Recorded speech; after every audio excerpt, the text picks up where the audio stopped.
Chapter 584. Janice was a little surprised.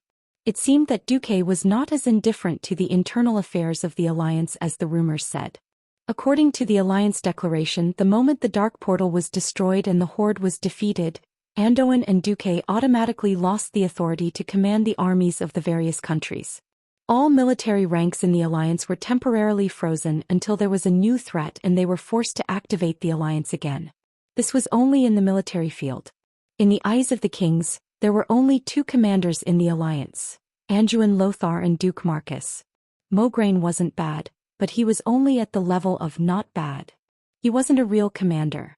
As for Duque, after leading the army to save so many kingdoms, almost all of the 11 countries in the Alliance had to respect Duque. This was the main reason why the Barif family was so eager to get Duque on board the ship of Alterac. After the food purchase incident, Janice did not pay special attention to Duque. It felt like in just a moment, the seemingly immature kid that King Lang randomly conferred as a duke had grown into a giant that the Barif family and even Alterac had to look up to. Now that Duque directly mentioned the name that the Barif family and even the remaining forces of the Alterac kingdom were afraid of, Janice understood that Duque was not really content to be the Storm Duke. Janice's feelings were a little complicated. Duque's foresight, which had been proven time and time again, also made the Barif family's heart palpitate. Even her husband Alex had said that even if they succeeded in making Duque the son-in-law of the Barif family, he would not know if it was a blessing or a curse. Unfortunately, the threat from Rotterdam was the most real. Seeing how Duque had disregarded the past and saved Kuel Salis, she could only bet on the fact that Duque was a person with high sentiments. Janice sighed. Since you already know, I hope that you can tell me personally as Lucia's mother. What should we do with Alterac? The Lord of Presto had perfect identification documents. Unless there was a civil war, Alterac could only watch a person of unknown origin become the king of Alterac with the support of Rotterdam and betray the interests of Alterac. Alterac will become one of Lord Darren's provinces in 10 or 20 years' time.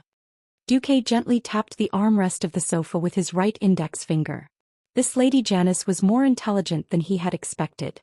If Janice had asked him in the name of the Barif family, he would have used his identity as the Duke of Stormwind to fool her. The problem was that she had to play the emotional card of Lucia the moment she opened her mouth. Of course, this made Duke a little unhappy. But seeing that Lucia had been with him for so long, and that she was the daughter of a high noble, helping him to work, accompanying him to war, acting as an emissary, and working hard without complaint, Duke really could not ignore it. Duque sighed and asked, "Before I answer your question, let me ask you in the capacity of a half-teacher and half-friend of Lucia. What kind of king do you think Terina's Menethil II is?" Janice was stunned for a moment before replying, "A third-rate military strategist and first-rate politician. As long as he doesn't interfere with the interests of Rotterdam, he is a merciful elder." Janice's answer was very skillful. She revealed her own opinion without slandering the king of a large country. Duque leaned back on the sofa and propped his chin with his left hand. "Since we all think he is a first-rate politician, do you think Terina's would let the person he supported waste a lot of time fighting against the Barif family? You know, the nobles of Alterac have almost all been wiped out. Only the Barif family is left. So what? Whether it's General Haas or the Barif family, we have used our actions to wash away the shame of King Eden's betrayal," Janice argued. Duque was silent. Left with no choice, Janice threw out what she thought was her biggest trump card. "For the sake of the Barif family's all-out effort to save you and the Stormwind Kingdom, and for the sake of Lucia, can't you help Alterac? If we work well, we can make Lucia the queen and you the king of Alterac." His calm gaze, as if he could see through all the secrets in the world, made Janice's heart palpitate. Janice suddenly realized that Duque was the kind of person who wouldn't be moved by mere benefits from Alterac. Duque flipped his right hand lightly, and a map of the entire southern continent appeared in front of him.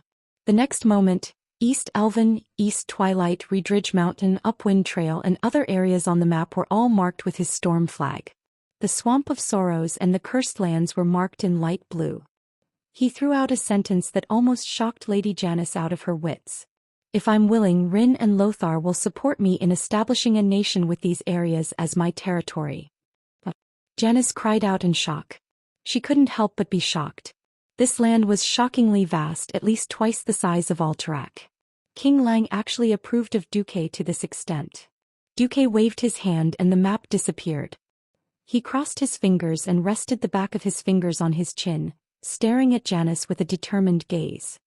But I never had that intention from the beginning to the end, because the third war against the Dark Portal was inevitable. Establishing a country was just a superficial idea. You don't understand what the world of Azeroth is facing. If you could see what I saw, you would know that Lord Darren's greed for Alterac is just a small matter. Duque wasn't trying to scare Janice. In this world, even the Bronze Dragon King Nozdormu couldn't compare to Duque.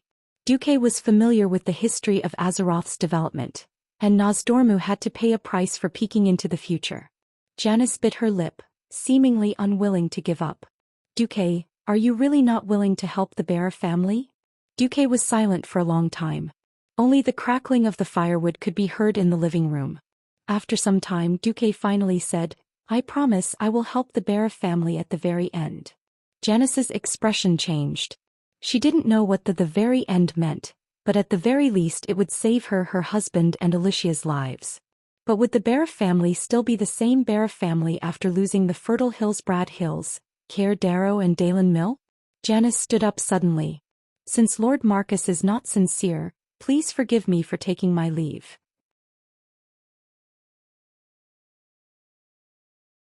Chapter 585. Lady Janice had gone very secretly. Whether she came or left, she did not alert the Windrunner sisters. Duque, on the other hand, continued to play with Aurelia and Sasha as if nothing had happened. That was until mid-December, when Duque found a hot spring by the Windwalker Lake and saw Aurelia and Sasha wrapped in a bath towel. He couldn't hold it in and was caught by Sylvanas. After Duque used the Tree of Life to divert the three sisters' attention, the topic naturally turned to Lord Davar Presto. Wait, why would a human lord make Alexstrasza owe you a favor? The atmosphere had been good, but Sylvanas suddenly changed the topic. Yes, even the uncles in the tavern were bragging that Lord Davar Presto might inherit the throne of Alterac and marry Alicia. Duque, are you really going to let Alicia marry the next king of Alterac who popped out of nowhere? Hearing this, Aurelia immediately pulled a long face, and the demonic aura descended again. She didn't say anything and just walked over and sat in front of Duque. She crossed her arms and tucked her palms under her armpits as if saying, I'm waiting for you to explain. If I'm not satisfied with your explanation, don't blame me for flipping out. Duque still held his chin and smiled. I suddenly realized that Aurelia is quite cute when you're angry. Don't interrupt. Do you know what I want to ask? Aurelia was fuming. At this time Sasha came in as well. Sis, maybe Duque has his own difficulties. Sasha, don't give in to him all the time, okay? You'll spoil him too much. Aurelia was a little angry that she even scolded Sasha. She turned her head. Alright, tell me, are you really not going to help Alicia? Duque spread his hands. Speaking of which, wasn't the original focus of the topic the Tree of Life? How did we end up on top of Alicia? Aurelia rage +1. Duque gave up on acting. Alright, in fact, Alicia's mother Janice came to me once a while ago. The Bear family wants to make Alicia the Queen of Alterac, and then make me the Queen's husband. They want to use my influence as the Alliance's vice commander to fight Terina's. This. Aurelia was a little stunned.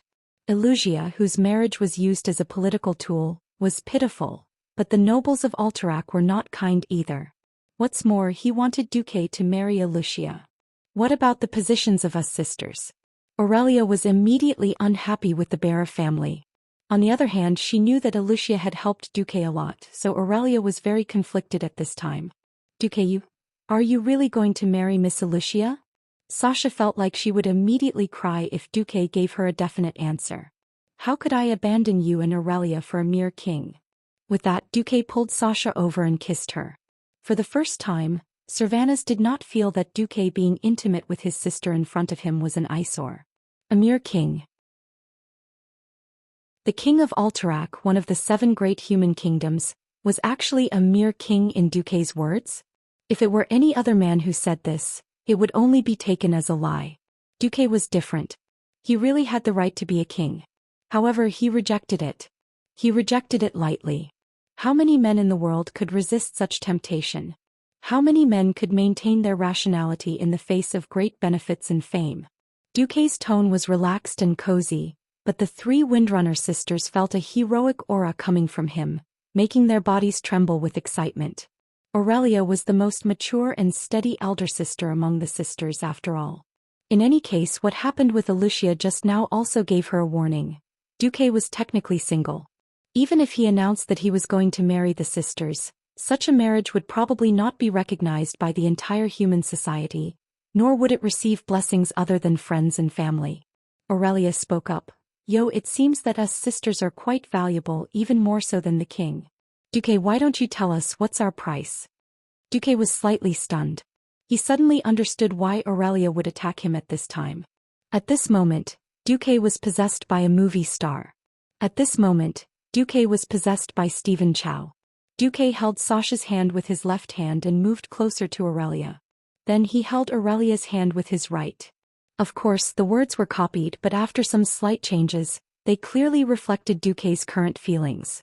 Duque looked at the two beauties who looked alike and raised his head 45 degrees to the sky, deeply in love. Right now there are two sincere loves in front of me and I have decided to cherish them. Because I am afraid that if I lose them, it will be too late for me to regret it. This is the most painful thing in the world. If the goddess of fate forces me to use weight to weigh these two loves, then on the other side of the scale, I will put the entire planet Azeroth on the other side. If I have to add a time limit to these two loves, I hope it will be 10,000 years. There was no Stephen Chow in this world. Naturally, no one would have heard the original version of the love declaration, and no one would have been touched by the popular and widespread. Aurelia was stunned. Sylvanas was stunned. Sasha was stunned. The three Windrunner sisters all froze on the spot as if they had been petrified. They forgot to breathe. They forgot about time. They forgot about the world. How much does a girl want her love to be? Let me ask you, is half of the world of Azeroth enough? How long is a love's time limit?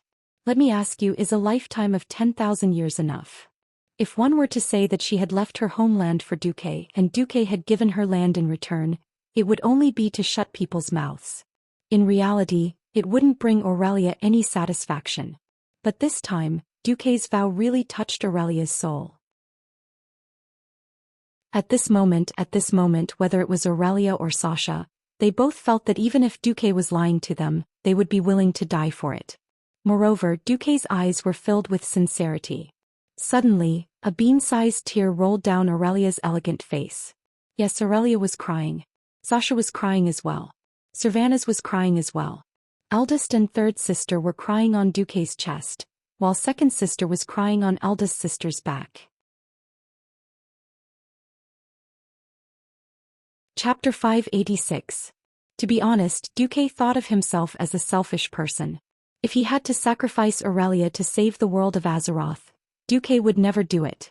From the beginning to the end he became a hero, just so that he would not become a zombie and so that he could live a better life. Of course, it was purely because Duque did not mind saving the world while protecting himself.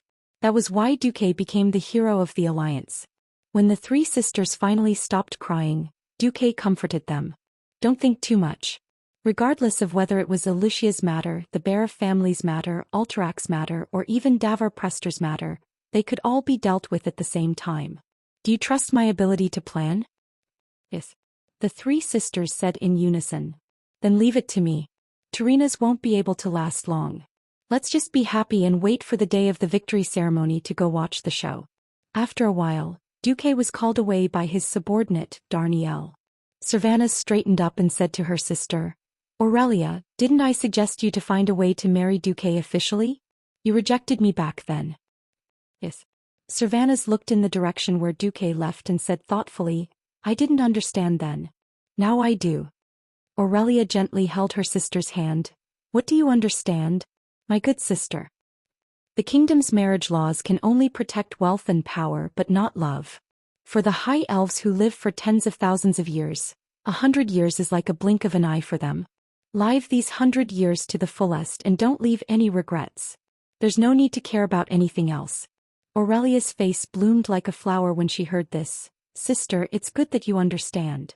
Sylvanas smiled. I didn't really look forward to love, but now that I see you guys like this, I'm a little moved. Unfortunately, after seeing you and Duque, I suddenly realize that there really aren't any men in this world that can catch my eye. Second sister, actually, I don't mind. Before Sasha could finish, her lips were sealed by Servanaz's index finger. Even if you and Big Sis don't mind, I do. A person only has two hands, there is no more space beside him. With that said, Servanaz tidied up his clothes, wiped away his tears and left in a carefree manner. At this moment his eldest sister's voice suddenly came from behind. My good sister, I don't care which hero you're with, but you have to control yourself. It's almost time for Lothar to join the ranks of old men. Servanaz almost fell to the ground, unable to get up. Time passed until December 22nd. The 25th, 3 days later, was a very special day for both Duque the Transmigrator and the people of Azeroth in this world. This was because in the capital of the Rotterdam Alliance, Rotterdam City, there was going to be a grand victory ceremony to celebrate the Alliance's victory over the Horde. In the territories of the Alliance, because the news of the victory had long spread, many people traveled thousands of miles to Rotterdam City just to see the glory of the victorious soldiers, as well as to watch the ceremony that was about to be held. It was because of the joy of victory but also out of hatred for the Horde. After all, this was a full-scale war that engulfed the entire continent. The destruction and loss of lives caused by the war affected every city and every village in the territories of the humans, dwarves and high elves. As the victory ceremony had been set at the end of November, the citizens of Rotterdam had been discussing it since early in the morning. Have you guys heard? There will be more than 200,000 soldiers from various countries participating in this victory ceremony. I heard that there are 30,000 orc captives alone. Will we be able to see orcs then? I've only seen lords raising taxes and conscription in the countryside. I've never seen what orcs look like. I heard from the nobles that as long as you dare and can afford it, you can buy an orc slave to chop trees for you. We also heard that there seems to be an election for the king of Alterac this time. The former king Eden was killed after betraying the alliance. That human traitor Piranod. He deserved to die. All kinds of thoughts were intertwined. A storm hidden under the victory began to gather. On the 22nd, in front of the storm fortress in Stormwind City, Anduin Lothar waited for Duque and his party. After seeing Duque get down from the carriage, Anduin welcomed him warmly and gave Duque a big bear hug. Duque. Although your territory is also very important, you have to take care of me and Lang. There's so much to do here. Ahem. How many times have I said don't be so forceful? The marshal forced Anduin to reveal a charming smile. This is my way of paying you back for being lazy. In the next moment he saw Duque stretch out his hand into the carriage and help the Windrunner sisters down one by one. Even Anduin the uncle could not help but smile. Of course he knew that it was etiquette for a man to let a woman help him down the carriage. He also knew that if it weren't for the many politicians in Stormwind watching, the Windrunner sisters would have jumped down the carriage themselves. But he was still a little envious. The noble and elegant Aurelia. The wild and untamed Sylvanas. Gentle as water, Sasha. The three Windrunner sisters who were dressed to the nines, were first-class beauties even in the entire human world. Only the eldest and third sisters were confirmed to be in a relationship. There were rumors that Duque had all three sisters, leaving only the expressionless fourth sister. Welcome, ladies of the Windrunner family. The three sisters bowed together. After some small talk, Anduin smiled and said, well, Lang originally wanted to use your teleportation portal to go to Rotterdam for convenience. The journey back and forth for more than 40 days would definitely be a torture. But the ministers were against it and out of etiquette. Bolvar for Dragon stared at Anduin without showing any weakness. Please be careful with your words, Anduin. His Majesty is the most important person in Stormwind. Before there is proof that the teleportation portal is absolutely safe, this kind of reckless behavior is not allowed. All right. I'm not the king. I can be lazy and use the teleportation portal, right? If there's a choice, I hope that you and Duque will be careful. Bolvar meant that Duque should just use the teleportation portal and fly around randomly, and not involve the other important people. Duque smiled bitterly. After all, this was not the era where even soldiers were sent through the teleportation portal. It was useless to say anything now. Chapter 587. Anduin also knew that he could not win against Bolvar. In fact, Bolvar, the noble duke, had always been the first choice to stay in the country when the three of them were not around. There was no doubt about his loyalty. Unfortunately, Bolvar was too inflexible and inflexible. Andoin shrugged. If I could, I would like to bring the entire Storm Knights with me. Tyrrhena's is such a miser. He only gave us a quota of 1,000 people for the military parade. If we go beyond that, we'll have to be responsible for our own rations. Duque looked at the hundreds of knights around him, all of whom were envious of the 20 lucky ones who were about to set off through the portal. It couldn't be helped.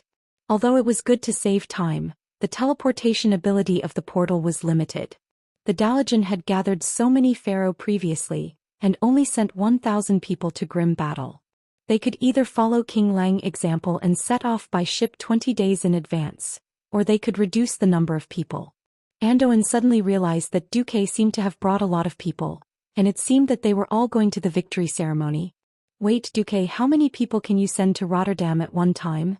20 people. Duque said nonchalantly. As soon as he finished speaking, the faces of the knights behind Lothar, who had already put on their ceremonial robes, immediately sank. Damn it, there were ladies and maids on Duque's side as well as Gavin, Rad, Kassa and the other knights. There were almost 20 people here. Wouldn't that mean that only Lothar could be brought along? Duque suddenly raised his hand to stop Andoin from asking questions. Don't worry, I've recently gained a few new followers who are very good. After saying that, Duque snapped his fingers and a cold humph appeared in the void. It was just a humph, but it actually made the experienced knights feel alarmed. More than one of them instinctively put their hands on the hilt of their swords, even if they were just for decoration.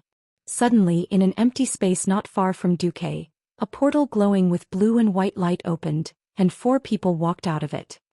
This is Lady Legolas, Duque said as he pointed at a red-haired female knight with an impressive bust that almost broke the Stormwind uniform. Hi. The greeting of this tall and voluptuous lady caused a commotion among the knights. Duque pointed to the second person. It was a petite elven lady who wore an emerald green ranger outfit that revealed her sexy belly button. But strangely, she didn't have a bow on her back, nor did she have a weapon on her waist. Moreover, her eyes were closed from beginning to end. This is Ms. Sarah. Actually, she's a druid. Hello everyone. I'm Sala. Her weak voice made the knights want to protect her. There was another commotion. The third was a bronze-skinned male elf with a single ponytail and a single shoulder exposed. He was dressed like a warrior. He stood there in a daze as soon as he came out, as if thinking about life. The fourth was a fellow who wore a wizard's robe and looked like the legendary night elves. The cold humph had come from his mouth. Duque skipped the third person and directly introduced the fourth. This is the Radiant Moon Archmage Dogsh *Kyo Goss. He has a bad temper, please don't take it to heart. The pharaoh named Goss did not notice anything fishy about Duque either. He nodded as a greeting and ignored the others. Nobody knew where Duque had found these weirdos, but one thing was certain. These 4 fellows were definitely not simple. Everyone present was a brave warrior who had experienced hundreds of battles, but when faced with these 4 fellows, especially the 2 men at the back, they all felt a little apprehensive. Lothar dared to swear that he had never felt this way before, even when facing the tribe's monsters called Gollins that were taller and scarier than the ogres. Be it the passionate Legolas, the gentle and pleasant Sala, or the 2 fierce-looking male elves, they all gave Lothar a sense of extreme danger. Duque, wait. Let's talk in private. Andoin pulled Duque aside and was about to speak. Andoin, I know what you want to ask, but I can't answer you now. However, I can swear on my life and honor that they will never harm Stormwind or the Alliance. Although I hate your mysticism, it's the same for you and Medivh. Lang and I have long learned to get used to it, Lothar said with his hands on his hips, looking helpless. Seeing that Lothar was a man, but he looked like a wife who had been wronged, Duque burst into laughter. Don't complain. At most, I'll let all your men go to Rotterdam to show their faces. At this moment, countless pairs of ears perked up. The humans of Azeroth were founded on the spirit of chivalry, and all they talked about was honor. Now that they had won against the tribe and made huge sacrifices, it was not too much for the knights to proudly participate in the victory ceremony, right? Hence, in a sense, it was also part of human nature to show off. Lothar's facial muscles twitched. Damn it, you're causing trouble for me. Before I went, I spent a lot of effort to choose these few representatives. Now with just a word from you, all the lads are attracted to you. There are about 500 people here. Are you going to bring all of them? Lothar had a loud voice, and his soft voice was not much different from the shouting of ordinary people. As soon as he said that, the eyes of the lads dimmed. Yes, Duque was a morning star mage. How many people could he teleport? So what if there was a radiant moon mage? Duque pursed his lips, looking like he did not care. He turned his head. Hey Dox *T. How about you do me a favor and teleport these few hundred people to Rotterdam? Goose tilted his head, pretending not to hear him. Hey, can't you even open a portal? Duque said to provoke him. Goss didn't reply. He didn't even recite an incantation. With a wave of his hand, a teleportation portal that was 2 stories tall immediately appeared in front of everyone. The slightly illusory scenery on the other side. Everyone could tell at a glance that it was the snow-white city walls unique to Rotterdam. Ah! Someone finally cried out in surprise. But in the next moment Goose stopped. The huge portal was like an illusion and did not exist anymore.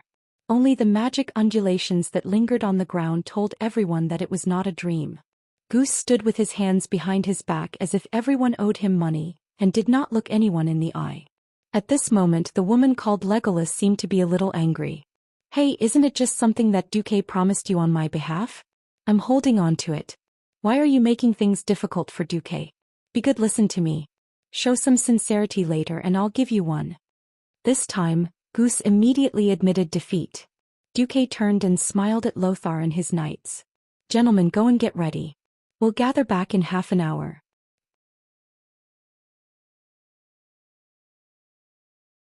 Chapter 588. Located on the northern shore of Lordaeron Lake, the giant white city of Lordaeron was undoubtedly a very beautiful city.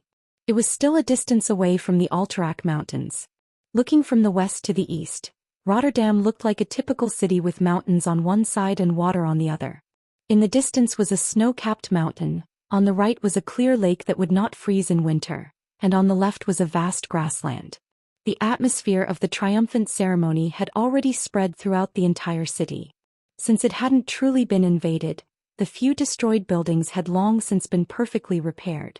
There were colorful flags and beautiful ornaments that the Rotterdam Kingdom had collected from all over the place. Not a single beggar could be seen on the street. These days, even when they were shopping, people were dressed in festive costumes. The people of Lordaeron regarded it as a disgrace to wear the same outfit for 2 days in a row. Due to the arrival of the dignitaries from various countries, as well as the gathering of a large number of high-ranking officers, the lingua franca with different accents could be heard everywhere in Rotterdam City. At the teleportation portal in the north of the city, the mages of the Rotterdam Kingdom who were in charge of the teleportation portal were a little bored. I heard that we'll only be busiest on the day of the victory ceremony. Why? The Dalajan academic mages are not willing to waste a few days dealing with the nobles. They think it will reduce their time for experiments. Where's Master Antonidas? He and a few Kirin Tor counselors have already arrived. Where are the elves with their noses in the sky? We're here too. Then there shouldn't be any big shots, right? No, I heard that Sir Duke Marcus and Sir Lothar haven't arrived yet. Just as the 2 earth magicians on duty were chatting, one of them suddenly changed his expression. Wait, there is a teleportation request.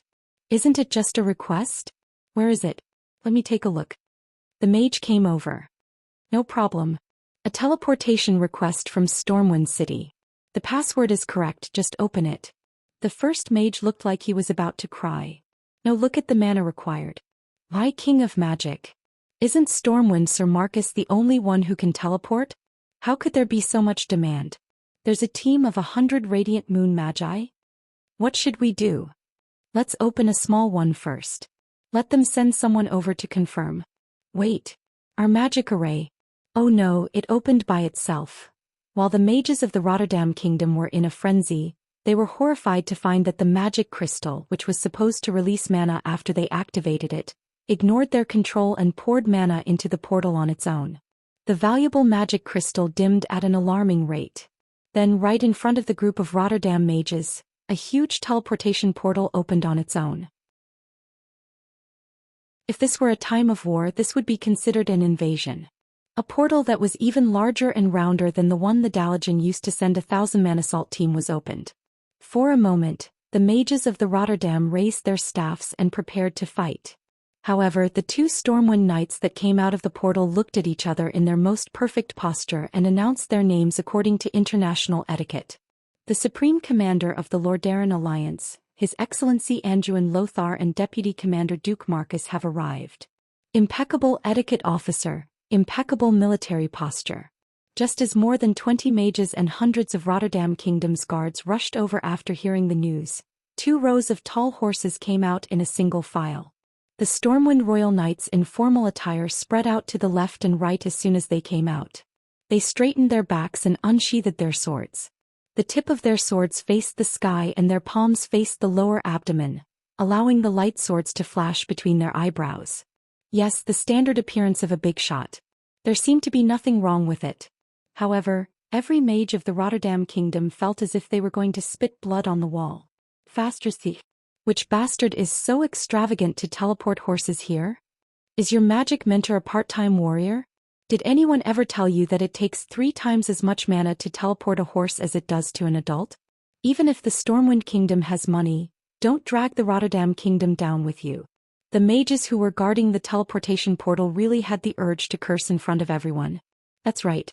According to the teleportation agreement, the mana required to open the teleportation portal was split equally between the 2 sides. This was to increase the stability of the teleportation portal and make it fairer. However, the amount of magical crystals consumed just now was equivalent to a year's worth of Rotterdam Kingdom's North Array. If it weren't for Lothar and Marcus, who had a terrifying background, the captain of the mages would probably have run up and scolded him. Lothar, who was riding a horse, appeared. While letting the horse move forward slowly, Lothar said to Duque, "Your follower is really impressive. He can teleport so accurately from such a long distance and it doesn't feel shaky at all. I still remember the first time Medivh played with teleportation. I vomited yesterday's dinner when he asked me to try it." Due to the fact that it was Storm who opened the teleportation portal on their own, the etiquette officer of the Rotterdam Kingdom ran over in a panic and said a bunch of welcoming words. However, Lothar noticed that the mages of the Rotterdam Kingdom looked as if their parents had died. "What's wrong with them?" Lothar asked Duque softly. "No, I guess they're heartbroken because the teleportation portal cost them too many magical crystals." Duque pursed his lips and then opened his palm. As if dismissing a beggar, he threw out a large pile of magical crystals from his storage bag. "I've just used up the magic crystals of the Rotterdam Kingdom. I'm sorry, these are for you. If there's more, just take it as a tip." Do you think the people of the Rotterdam Kingdom are poor people who have never seen the world? The leader of the mages didn't even bother to pick them up at first. In the next second, he suddenly gasped and stared at the magical crystals that Duque had thrown on the ground, unable to move his eyes away. In this era, the magical red jade could store the most magic power. However, the magic power contained in the items that Duque had thrown out was clearly far beyond the standard that the magical red jade should have. Such highly concentrated crystals could not be produced at all, and could only be found in ancient ruins. The official name was unknown, but the mages liked to call it arcane light. Such an item was simply priceless in the market, and any one of them would be enough for a Radiant Moon mage to help. Now Duque actually threw out dozens of them casually. Damn it, how rich is this Duke Marcus? The leader of the mages, who had been pretending to be aloof just now, suddenly pounced on those magical crystals like a dog. He was not the only one. The other mages also pounced on them without any manners at all. That scene made Lothar's eyelids twitch. He suddenly had a feeling that Duque seemed to have come this time to cause trouble.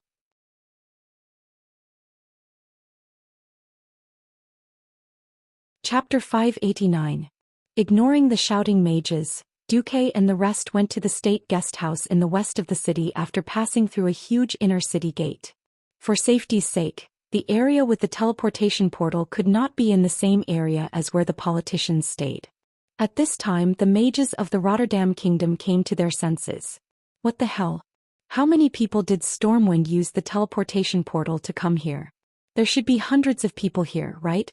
Not only were the people of Rotterdam confused, But even King Lang, who came to welcome Andoin, was confused. Didn't they say that in order to save money, every gold coin would be used to restore the country? Why did hundreds of knights suddenly come here?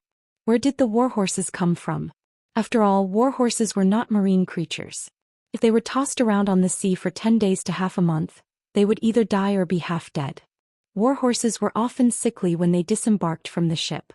What was going on with these 300 tall horses that were brimming with energy? You all came here using the teleportation portal? Not to mention Lang. Even the radiant moon court mage behind Lang had his mouth wide open. He could clearly see that there were 2 black decayed teeth. Andoin pursed his lips at Duque, and Lang immediately understood. Duque was causing trouble again.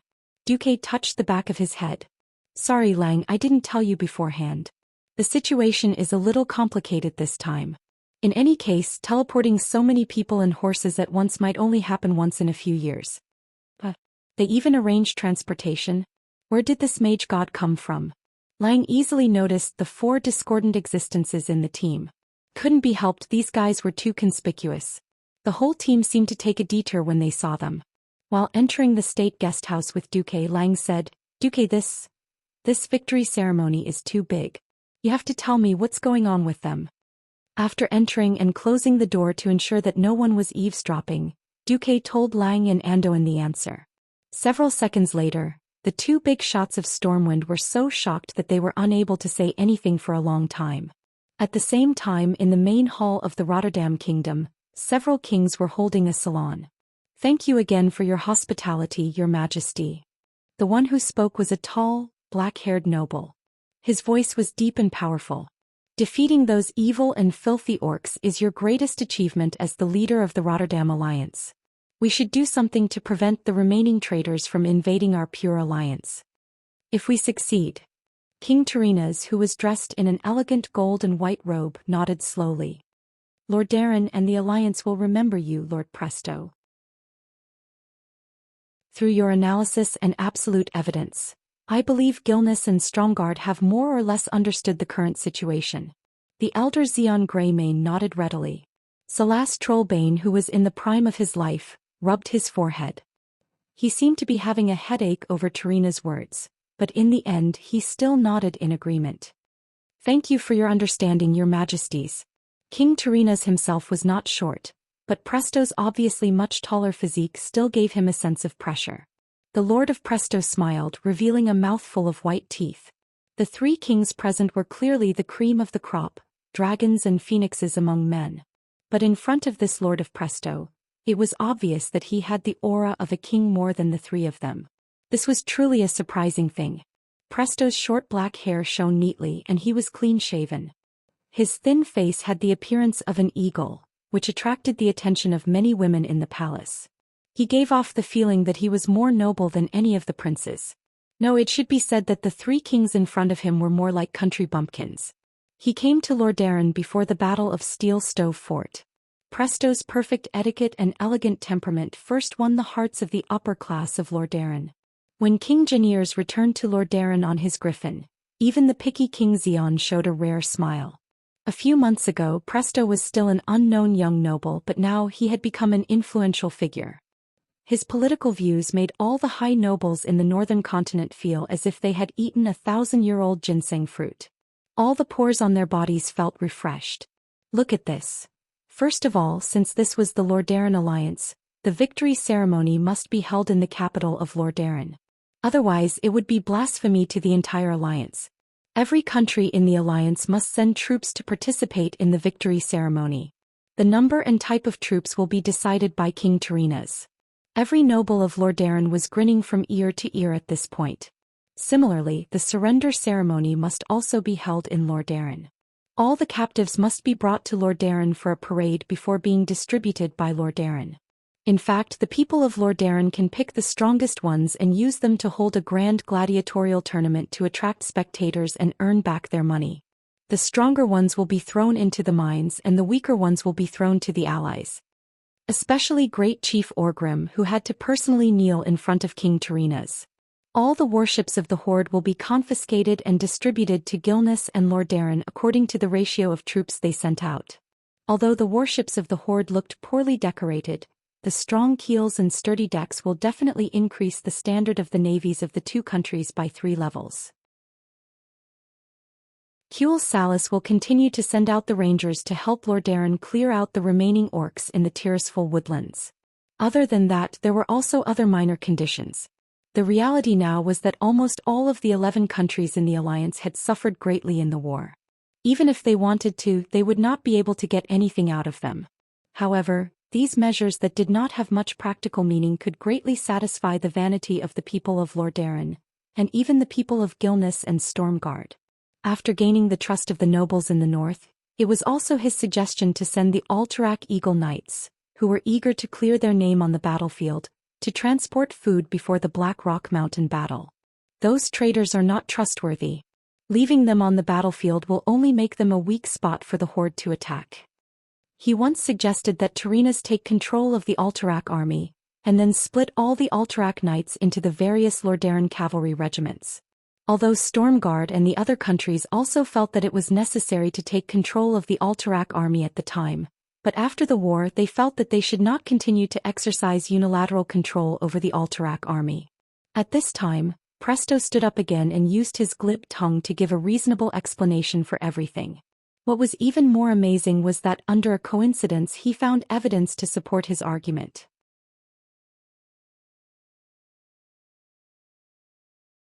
Chapter 590. On this day, King Tarinas Menethil II, who was growing old and fat by the day, made a decision that shocked even himself after careful consideration. This decision was so important that he even ignored the news of Duque's high-profile appearance. No, to be precise, he instinctively refused to listen to any news about Duque. Every time Duque appeared, it was equivalent to stealing the limelight from Lordaeron. After carefully confirming that the cards in his hand were all indestructible, and that Duque would not be able to shake them, Tarinas ignored Duque. For the past 3 days, Duque had been living a comfortable life. As soon as Legolas and the other 3 arrived at the Rotterdam Kingdom, they opened the teleportation portal and left after entering the state guest house. They would not return until the morning of the 25th. The 3 Windrunner sisters were the same. They went to Alterac Mountain to play. Duque, on the other hand, was either bragging to Kale, that's, drinking with Magni Bronzebeard while talking about high-mobility combat, or discussing with Kudrin Wildhammer about the Angerman Slalom and the energy theory of aerial combat. These 3 days, Duque basically drank until dawn, then slept soundly, woke up in the afternoon and then had banquets, dances and cocktail parties. He did not seem to know that in Lordaeron, there was a girl whose fate was bound, staring in the direction of the guest house with a sad expression. 3 nights in a row nothing happened. On the night of the 24th, the girl once again looked in the direction of Duque. Duque seemed to have drunk too much and unconsciously walked out of the balcony. He should have been satisfied. But for some reason the girl prayed for more. Prayed that Duque could hear her, prayed that he could hear her prayers. A miracle happened. A beautiful rose appeared in Duque's hand as if he was performing a magic trick. It was an ice and snow rose made of pure magic. In the dark, the rose was so crystal clear, so dazzling, but because of the angle between the trees, it could only be seen from the girl's direction. The girl almost doubted her eyes. She rushed into the room and took out a telescope. That's right. That rose, which should have been unique in the world, did not disappear. Duque seemed to have sensed the girl's gaze, and the smile on his face did not disappear. She had been imprisoned and under the strictest surveillance. She couldn't even send out a note or a magic message. How did he know? No, everything was no longer important. Through the binoculars, she read Duque's lips. Duque only said 2 words. At this moment, tears suddenly flowed down her beautiful face like a dam that had collapsed, and they flowed down her beautiful face. He remembers. He still remembers. That night no one else knew about this little episode. In the blink of an eye, it was December 25th. It was a day that the entire alliance would remember. Unfortunately, the grander the day, the more problems there were. Why did you cancel our victorious return formation? We can accept to appear in any position, but what right do you have to revoke our right to participate in the victory ceremony? In the temporary military camp outside the city, General Haas of Alterac couldn't help but roar at the ceremonial officer from Lordaeron, Count Frankie. Behind him was a team of 300 royal guards. Count Frankie didn't mind Haas's anger at all. Your king Eden Pyrenod betrayed the alliance. Alterac is already a disgrace to the alliance. We allowed you to participate in the war just to let you atone for your crimes and wash away your shame. Now we're holding a victory ceremony to welcome the heroes of the alliance. You sinners have the nerve to stand side by side with the heroes? King Pyrenod is a traitor. We admit it too. But our Eagle Knights, from the beginning of the war to the end, we lost 80% of our people. It's good to be cannon fodder. It's good to charge back at the charging horde. We gritted our teeth and persevered. We thought we've used our achievement points to wash away the shame on us. It was already agreed that we could participate in the ceremony. Why did you suddenly say we can't? Haas's chest rose and fell rapidly. His weather-beaten cheeks were covered in tears. The quarrel here even alarmed the armies of other countries. What happened? It seems that Lord Darren suddenly doesn't want Alterac's troops to participate in the victory ceremony. They're already here. Aren't they messing with us? The soldiers of the various countries discussed, but no one dared to step forward.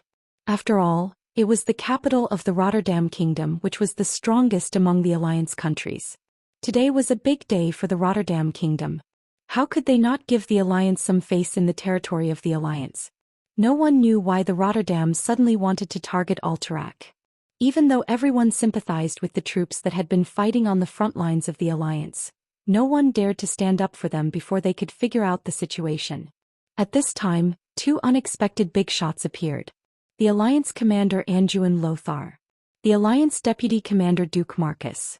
The two actually came together. What happened? Lothar's trademark loud voice was very suitable for calming the situation. General Haas's first reaction was joy, but in the next moment his expression darkened again. The Alliance army had been disbanded and the armies now belonged to each country. They were just formally under the banner of the Alliance. Were Lothar's words still useful? To be honest, after hearing Count Frankie's words, Lothar frowned deeply. This matter was not easy to handle. They were allies after all. To be honest, everyone had contributed to the fight against the orcs and shed blood. Why make things difficult for Alterac at this time? No matter how slow Lothar was, he instinctively smelled the smell of a political conspiracy. General Haas. Duque suddenly said, "Did you bring the armor you used before? I'm not talking about those things that are just for show." Haas quivered. He suddenly realized what Duke wanted to do. His voice trembled as he said, Yes, of course. Those are our real merits. Yes. Scars were the merits of a man.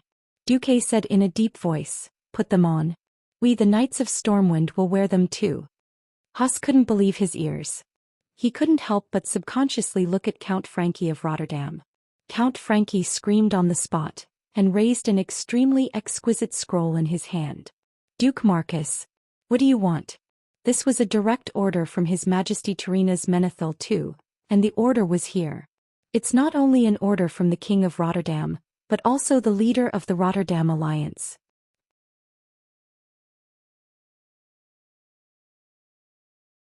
Chapter 591. Hiss. As the sound faded, the surroundings became deathly silent. Terina's was trying to force the Alterac people into a dead end. Wasn't it just because Alterac made a mistake and let the horde in? Lord Darren did not fall in the end. Was there a need to hold such a grudge? To be honest, everyone felt that King Prionod's betrayal was very shameful. In the beginning, everyone also felt that the Alterac Eagle Knights were shameless. But how did they do it? Withstanding the endless humiliation from the Alliance, they charged at the front and retreated at the back. Many times they were completely crippled. But what happened? How many times did the 1,000 knights fight and half of them died? When the knights died, the knight candidates took over. When the candidates died, the apprentices took over. Using the weapons left by their predecessors, they hammered the curved armor piece by piece before using it again. They had already washed away the humiliation with blood and bravery. Anyone who had a little understanding of the Eagle Knights would not look down on this iron-blooded army. Now with a single order from Terina's they had been eliminated. How could they accept this? Duque had made a name for himself. But now that the Alliance army had been disbanded, Duque was just a Grand Duke. As a lord of the southern continent, did he have to offend the strongest king in the northern continent? Daneth Trollbane peeked at Duque's ridiculously young face. He should not have had any hope, but he was still a little expectant. Nureddin Bronzebeard and Kudrin Wildhammer took a step forward, but were pulled back by Magni Bronzebeard, one in each hand. He is Duque. It was very simple, he was Duque. That magical Duque. Since the alliance was formed, he had created countless miracles, and had been coordinating with almost every deputy commander of the alliance. If Duque really did not do anything, then his title of miracles would cry. That was what everyone thought, and that was what they all hoped for. At this time Duque smiled. His voice suddenly became loud and clear. Today is the Alliance's victory celebration. Today was not Lord Darren's victory celebration. You're just a dog that has never been on a battlefield and barks without the leash Tarina's gave you. If you can understand human language, then get lost, or I'll make you get lost. As his words fell, the entire world was shocked. How dare Duque? Duque really dared to do that? Almost every Alliance warrior who witnessed this scene stared at Duque with bulging eyes. The blood in his chest suddenly surged to the extreme. They didn't even dare to breathe, afraid that they would miss this historic moment. Duke Frankie was like a dog whose tail had been stepped on. He almost jumped up. Duke Marcus. You're just a duke. How dare you disobey His Majesty Tarina's Menethil Tus order? Are you done? Duque smiled and gestured to Lothar not to stop him. Lothar lowered his head and held his forehead. All right, I hope you really know what you're doing. The next moment there was a loud slap. A hard slap landed on Count Frankie's oily face. It was called lightning, but that was only relatively speaking. Duque's attack was in slow motion to the warriors present. Duque was slow, but Frankie was even worse. It was like a snail being robbed by a tortoise and then reporting. Everything happened in the blink of an eye. He was too fast. Alright, that was just a lame joke. What everyone was more concerned about was that Duque hit him. Duque actually slapped Frankie while he was holding Tarina's order. The slap made the oily guy's mouth crooked. You dare hit me? Count Frankie covered his face like a little wife who had just been bullied. His eyes widened in disbelief, and for the first time, there was an emotion called fear on his arrogant face. Without giving him time to react, he slapped him again with the back of his hand. Slap. This slap was even heavier, causing him to see stars. He actually spun around and fell on his butt on the snow-covered ground. His luxurious purple pants looked like they were stained with a pile of *T. What are you doing? Only then did the captain of the Imperial Guards behind Count Frankie react, and he suddenly pulled out his sword from his waist. After all, he was originally sent here by Tarina's to hold down the fort, to suppress the disobedience of the other countries. Now, right in front of him, his messenger was slapped, and he was slapped twice when he showed the king's order. How could Rotterdam hide its face? Get lost. Duque shouted. With the help of magic amplification, a loud voice exploded in the joint army camp like thunder. Along with this roar, hundreds of hands of magic suddenly appeared out of thin air. After just a second and a half of casting, the same number of arcane shock, as the hands of magic suddenly blasted on the chest of the soldiers of the Rotterdam Royal Guards. 300 people were sent flying at the same time. It was a spectacular scene. Donna's Trollbane opened his mouth wide in astonishment. The Bronzebeard brothers and Kudrin raised their war hammers high. The Knights of Stormwind and Alterac hit the shields with their swords. The dwarves hit the shields with their war hammers and cheered loudly. The elves whistled at the rangers. Under the gaze of tens of thousands of Alliance soldiers, the 300 people were all sent flying for a few meters, and they fell on their butts. All of them were dizzy from the fall. Before they could get up, Duque's next attack arrived. Slap, slap, slap. A mage's hand appeared on the collar of each Royal Guard's breastplate. This kind of mage's hand lifted him up with one hand, and then the other mage's hand quickly followed up and slapped him. A slap in the front hand, a slap in the back hand. A slap in the front hand, a slap in the back hand. A slap in the front hand, a slap in the back hand. Back and forth, these arrogant people who only had eyes for Tarina's and did not care about the politicians of the various countries were slapped hard again and again. How many slaps were slapped? No one could count. Anyway, they were all handsome and good-looking, and all of them were slapped swollen by these hands of magic that suddenly came out of nowhere. Well, a team of male model-level Imperial Guards could now be renamed as the Pighead Army. It wasn't that no army of Lord Darren discovered this. and Abendis was the one who rushed over. But even he was shocked. He didn't expect that Duque would dare to turn against him like this. But the glory of the country. Just as Abendis was about to do something, he suddenly felt an extremely terrifying pressure. The endless pressure made him feel like a frog being targeted by a giant poisonous snake. He had no way to resist it all. To die or not to die, it all depended on the mood of the existence that seemed to be at the top of the food chain. Abendis's back was instantly drenched in sweat. In front of him, Duque flipped over and got on his horse. He raised the Grand Marshal's staff high up and shouted to the sky, "Today. This is the Alliance's victory ceremony. Anyone who killed orcs for the Alliance, anyone who has shed blood for humans, dwarves, and elves is qualified to participate. This has nothing to do with national boundaries, only fairness and justice. If you are a man, come with me. If the people of Lordaeron don't give you glory, I, the Vice Commander of the Alliance, will. Let's go."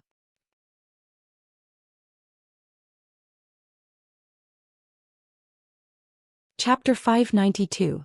They used to think that mages were cowards who only knew how to hide in the safe areas behind the warriors who were fighting in the front. Hence, in the hearts of most of the Alliance soldiers, no matter how good Duque's strategy was, or how good his internal affairs and logistics abilities were, he would always be the deputy commander of the Alliance. The real commander was still Anduin Lothar, who dared to charge to the front line and fight the orcs. No one felt that there was anything wrong with that impression of Duque. Today Duque used his actions to subvert that impression. It was not right to say that it was subverting. It should be a more exaggerated sublimation. Seeing this scene, every soldier suddenly felt a fire burning in their hearts. Without comparison, there would be no contrast. They were all killing enemies for the Alliance. Who didn't want to return home in glory and enjoy the cheers and praises of the people after the war? For the soldiers of other countries, returning triumphantly in Rotterdam City was completely different from returning triumphantly in their own capital. Alright, Rotterdam was the leader of the Alliance. They had just finished the final battle at the Dark Portal, and they had crossed the entire Eastern Kingdom from the southernmost tip to the northernmost tip. They were rushing with all their might and they were marching almost every day. Well, when they finally arrived, they found that everything was a waste, be it supplies or camp. The Allies ate black bread made from moldy millet. It was thick and hard and it could be used as a stick to beat people up. Even the auxiliary soldiers of the Rotterdam ate white bread that tasted good. It was freezing cold and the Allied soldiers who rushed over had no supplies. The Alliance soldiers here had to report several times to get a set of linen clothes. They were shivering from the cold. The people of the Rotterdam could get their own cotton clothes. They were treated differently. The people of the Rotterdam acted like they were the best in the world, and their attitudes were actually just one sentence. Without the support of the Rotterdam, you're all a motley crew. Letting you participate in the victory ceremony is a gift from the Rotterdam. Hurry up and thank us. Which family had not been bullied before? Who would have thought that they would have to be bullied after coming to the Rotterdam? At this moment, Duque's actions were simply satisfying. From the soul to the heart, the intense flames were boiling in every blood vessel and burning in every cell. Follow him. Follow him. Follow Lord Marcus. Yes. We've all bled for the Alliance, we've all given our lives. Why is there a difference in treatment? Countless swords and spears were raised high into the sky. The blade, which was stained with the blood of the orcs, glowed with a faint red light. Countless shouts converged into a loud sound that exploded in the camp. Duque rode his horse proudly and walked side by side with Anduin towards General Abendis, who was guarding the entrance of the camp. "Get out of my way or I'll step over your dead body." Abendis shuddered. He saw the look in Duque's eyes. Duque was clearly saying, "I saved you once, but I can also take back your life." Damn it. Duque was serious. General Abendis was one of the higher-ups, and he knew what King Tyrrhenas was planning. He also felt that his king was a little unkind, but he was still the king that he had sworn to serve for the rest of his life. His body trembled and his mouth twitched for a long time before he managed to say, "Duque, is it worth it?" Duque did not answer him directly. He leaned over and whispered into Abendis's ear, "If the entire Alterac was destroyed, I would have nothing to say. But now, if the leader of the Alliance can occupy the territory of his allies, then there's no need for such an alliance." His voice was not loud, but it was not soft either. It was enough for Abendis and Lothar to hear. At this moment, Lothar suddenly understood Duque's intention. Duque, I support you. Lothar's loud voice easily caused even louder cheers behind him. At this time, the victory ceremony of Rotterdam City had already begun for an hour.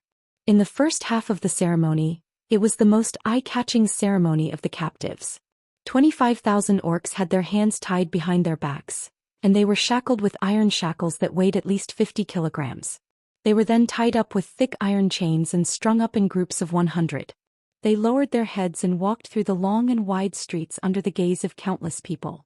At first, the orc captives attracted the attention of the citizens. Oh my god! They're too burly. Are our warriors supposed to fight against such monsters? Look at their fangs. They're even more violent than the teeth of a wild boar. Holy light above, our brave warrior actually defeated such an opponent. Soon, after a short period of amazement, it was ushered in a frenzy of anger. Bastard! Give me back my husband. A lady on the balcony on the second floor threw the first rotten tomato at the orcs. Give me back my father. A young child who was about 7 or 8 years old threw the first stone. In just a few seconds, thousands of objects flew out from all corners of the street and poured onto the captives. The citizens could not rush past the 2 lines of city guards on the street, so they could only vent their anger in that way. The Battle of the Dark Gate this time had almost swept through all of Rotterdam's territories, from the Silver Pine Forest in the southwest to the holy city of Stratholm in the northeast, and then to the core of Rotterdam City. The heavy loss of human lives was shared equally among almost every family. Even if they were not in mourning, it was more or less the same. Every orc captive had a bloody nose and swollen face, and even their fangs were broken. However, they did not dare to resist and even roared at the top of their lungs. They just lowered their heads and were escorted through the long street. Among the 25,000 orcs, there was only one who held his head high, Chief Orgrim. His mouth was sealed and his legs were shackled tightly to a metal plate that weighed 2 tons. His wrists were also shackled tightly and he was kneeling just like that. However, his head had never been lowered. Behind the cage there was a sign with the words, Chief of the Horde, written on it. This caused Orgrim to suffer the most attacks. The stones and rotten tomatoes that were thrown at him almost drowned him to death. Even the soldiers who were wearing heavy armor to prevent themselves from being smashed to death by the citizens' attacks were too violent. In the end, they had no choice but to let the mages blow away the objects around Orgrim. Hang him! Hang him! Hang the chief of the orcs! The angry citizens raised their fist high and let out a monstrous roar. On the main balcony of the palace, King Turinas and his children, Arthas and Kuliel, looked at the scene with satisfaction. After the captive offering ceremony, it was time for the real victory ceremony. Countless handymen who had long been prepared, quickly rushed out of the alleys of the city with brooms and other things. They cleaned up the debris on the streets with great agility and proficiency. In just 10 minutes, the road from the north gate to the royal palace was cleaned. At this moment, Turinas' expression suddenly froze. It was because he saw through the binoculars that the mountain eagle flag of Altrank followed closely behind the storm lion flag, flying at the north gate of the Rotterdam kingdom.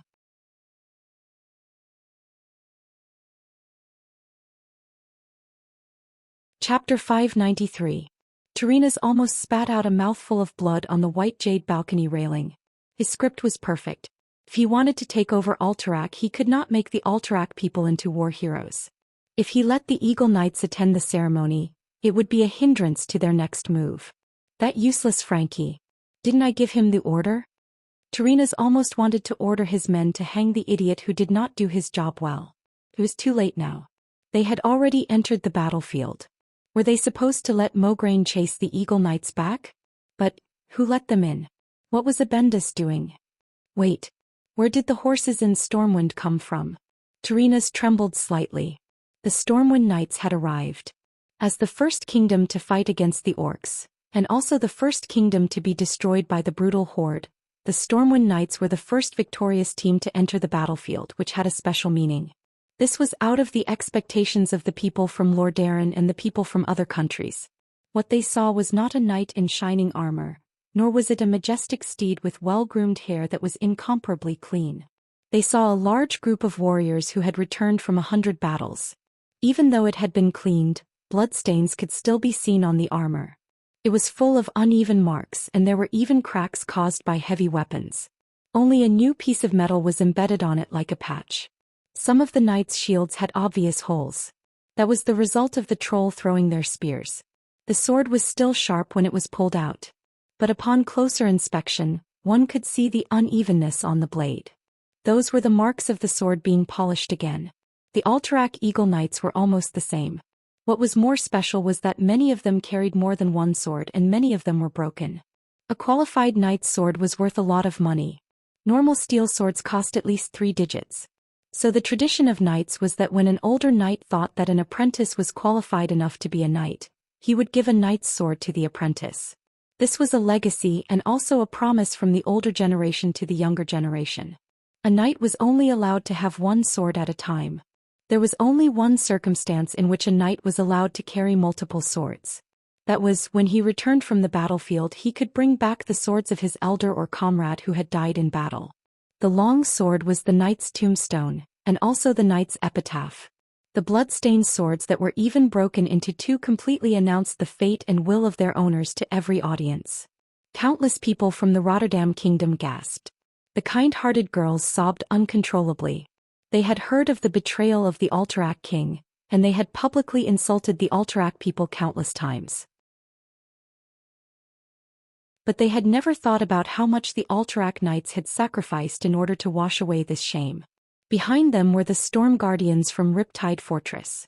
They carried the shields of their fallen comrades, and those charred shields told of the Red Dragon who had still belonged to the Horde at that time, and how powerful his attacks had been. The Dalajan raised the broken tower shields and hand crossbows. The cult Tiras carried a row of broken scimitars. There were many, many more. The warriors of the Alliance used the truest way to show the cruelty of war and the greatness of the warriors to the people who had stayed behind. There were no loud slogans and no triumphant expressions. The troops of the various countries advanced in silence. Perhaps an hour ago, the people who had not experienced the cruelty of war did not understand how the seemingly weak humans could defeat the ferocious beastmen. Now they all understood. That was what the warriors of the Alliance had exchanged with their blood and lives. They had fought for it with their greatest courage and the firmest will. No one knew who was the first to clap. No one knew who was the first to cheer. On both sides of the silent road, cheers suddenly rose to the sky. Warriors! Good job! Thank you for fighting. Without you we would all die. You are the true heroes of the Alliance. I love you, I want to marry you. Whose tears were flying? Whose heart was trembling? Whose throat was it that was roaring? When the applause, cheers and shouts swept towards the victorious warriors, every warrior of the Alliance could not help but tear up. At this moment their hardships and the sacrifice of their comrades suddenly felt that it was worth it. Long live the Alliance! Long live the warriors! The sun shone on the warriors' not-so-bright armor. Each armor seemed to be burning with raging flames. An indescribable brilliance rose from the warriors' bodies. Even the radiance of the sun could not cover such a bright light. It was a radiance that came from the soul. It was a radiance that symbolized courage. So much so that everyone could not bear to look away from these warriors. At this moment the onlookers also gave the warmest cheers to the dwarves and high elves. Suddenly, the Rotterdam army, which was supposed to be the finale, appeared. Very strangely, countless people stopped what they were doing. There was no applause, no cheers, no rain of petals falling from the sky. Even the people of Rotterdam stared at the army of their country in disbelief. After seeing such a realistic, triumphant team that was so close to the war. The white horses that were so gorgeous that they looked like they were participating in a dressage competition. The pieces of brand new armor that were so shiny that they could be reflected in a mirror, and the light and gorgeous rapiers that were hung on the waists of the knights. Almost everything was deeply stimulating people's eyes. In an instant, everyone felt a burning pain coming from their eyes, piercing straight from the depths of their eye sockets to the depths of their hearts. If they did not see the allied army led by Duque and Andoin, perhaps they would applaud these seemingly gorgeous and mighty things, and the girls would scream at the handsome knights. But now, everyone felt that the last appearance of the Rotterdam Knights was simply a blasphemy to this tragic and unparalleled war. The people of the Rotterdam kingdom felt that they had been fooled and humiliated. especially when they saw the young nobles who were ignorant and incompetent, and could barely ride their horses, sneaking into the victorious return team. Get out. This is the festival of the warriors. Yes. Get out. The Rotterdam does not need trash like you who pretend to have military merits. Get out. Get out. Get out. Tens of thousands of voices converged together and soon, everyone consciously adjusted the rhythm of their roars. Get out. Get out. Get out. The roars were like the raging waves of the sea. The curses were earth-shattering. At this moment, Tarina's face lost all color.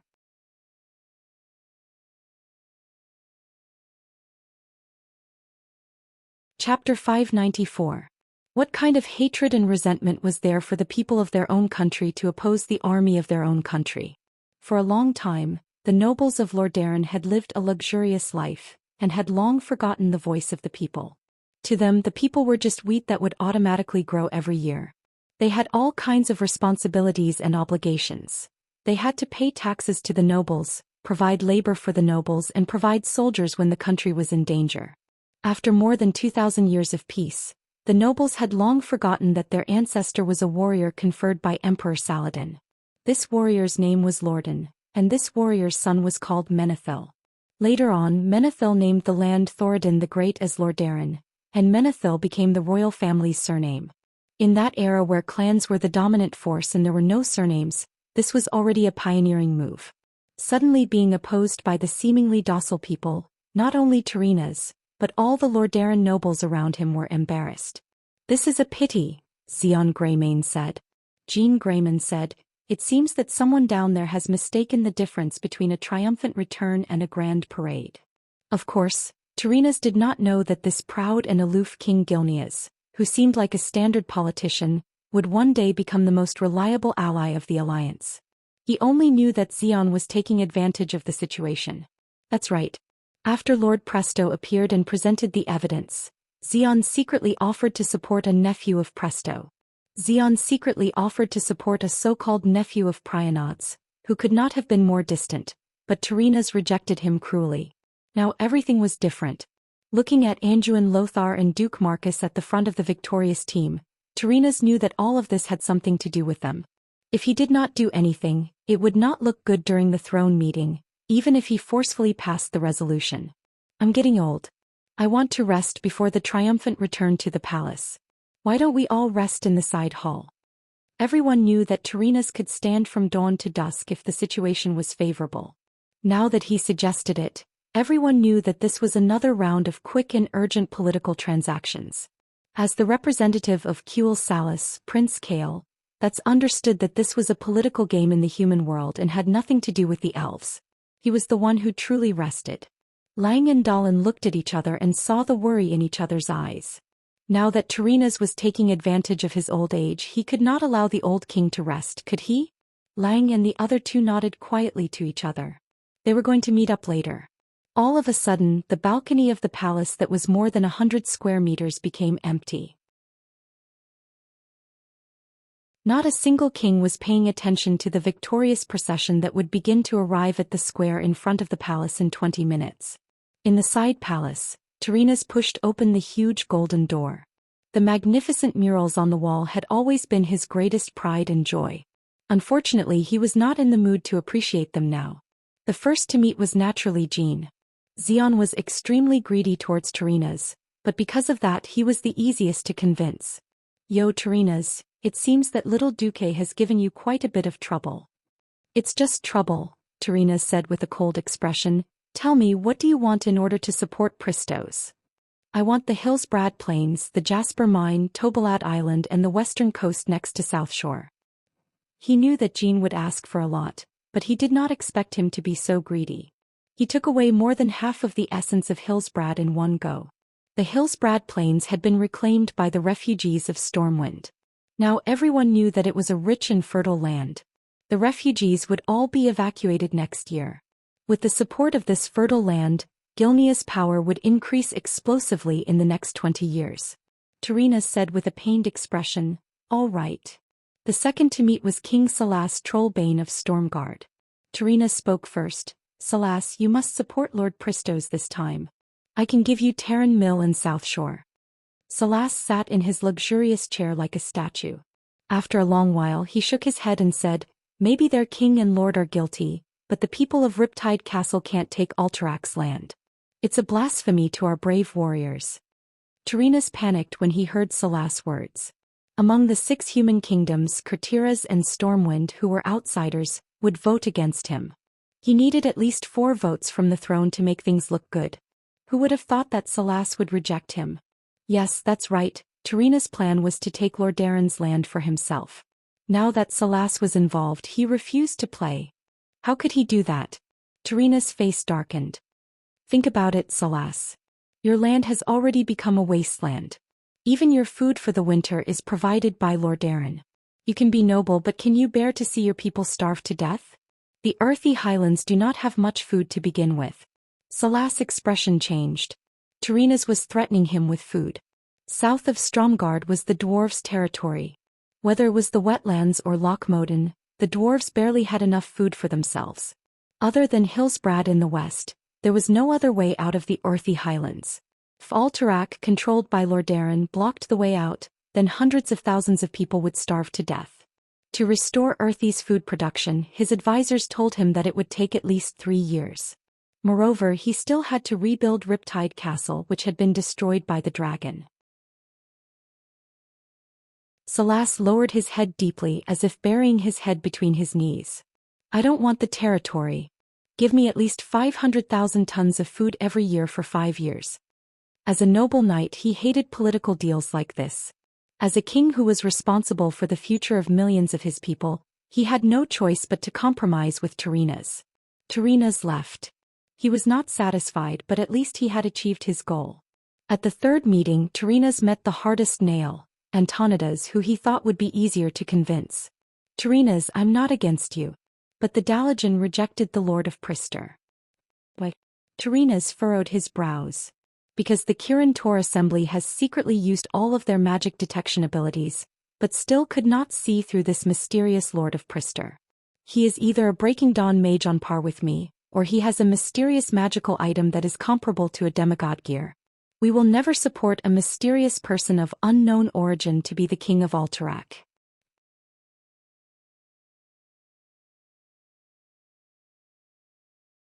Chapter 595. No matter how hard Tyrrhenus tried, he could not convince Antonidas. From Tyrrhenus's perspective, this unreasonable archmage wanted to send someone he liked to Kirin Tor's dissection table to see what this mysterious person was made of. Tyrrhenus thought back to what Lord Presto had said in private. "These crazy archmages are not good people. Your Majesty, have you ever thought that before opening the portal to grim battle, Antonidas would have sensed that there were a bunch of tribal chiefs there? Why did he insist on sending all of Lord Darren's elites there? Nearly 1,000 of Grim Battle's elite knights had died, and this was a pain in Tyrrhenus' heart. At the thought of this, he suddenly became distrustful of Antonidas. That's right, it was the great Tyrrhenus Menethil Tus' idea to make Lord Presto the king of Alterac. You bastards only have 2 choices. Obey obediently or get out of my way. Antonidas, you're wrong. Letting a truly noble person rule Alterac, not a despicable traitor, is the wish of all the other human kingdoms. For the time being, I can't think of anyone better than Lord Presto. If there is, please let me know. If not, then I hope you can follow the will of Lord Darren. Also, if you are not suitable, the Alliance can still remove King Presto in the future." Antonidas was so angry at Tyrrhenus that he wanted to vomit blood. Since when was the Alliance above the king's power? Would that kid of unknown origin still be so obedient when he went up on stage? Would he give in so easily and leave the stage himself? "Tyrrhenus, you won't have a good ending if you keep using force. Don't forget, Duque has already made his move." Even though he knew that Tyrrhenus hated Duque the most, Antonidas did not mind Duque being implicated. King Tyrrhenus immediately thought back to that time. That time he tried to use the lower nobles to threaten the Bear family and control the whole of Alterac. In the end, the people he sent out were hit with iron white gloves countless times and became useless. On the surface, that mission had nothing to do with Tyrrhenus, but everyone knew that it was a slap in the face to the Menethil royal family. "Humph. Duque won't be able to save the Bear family," Tyrrhenus said firmly. The drumming of the guards of honor outside grew louder and louder.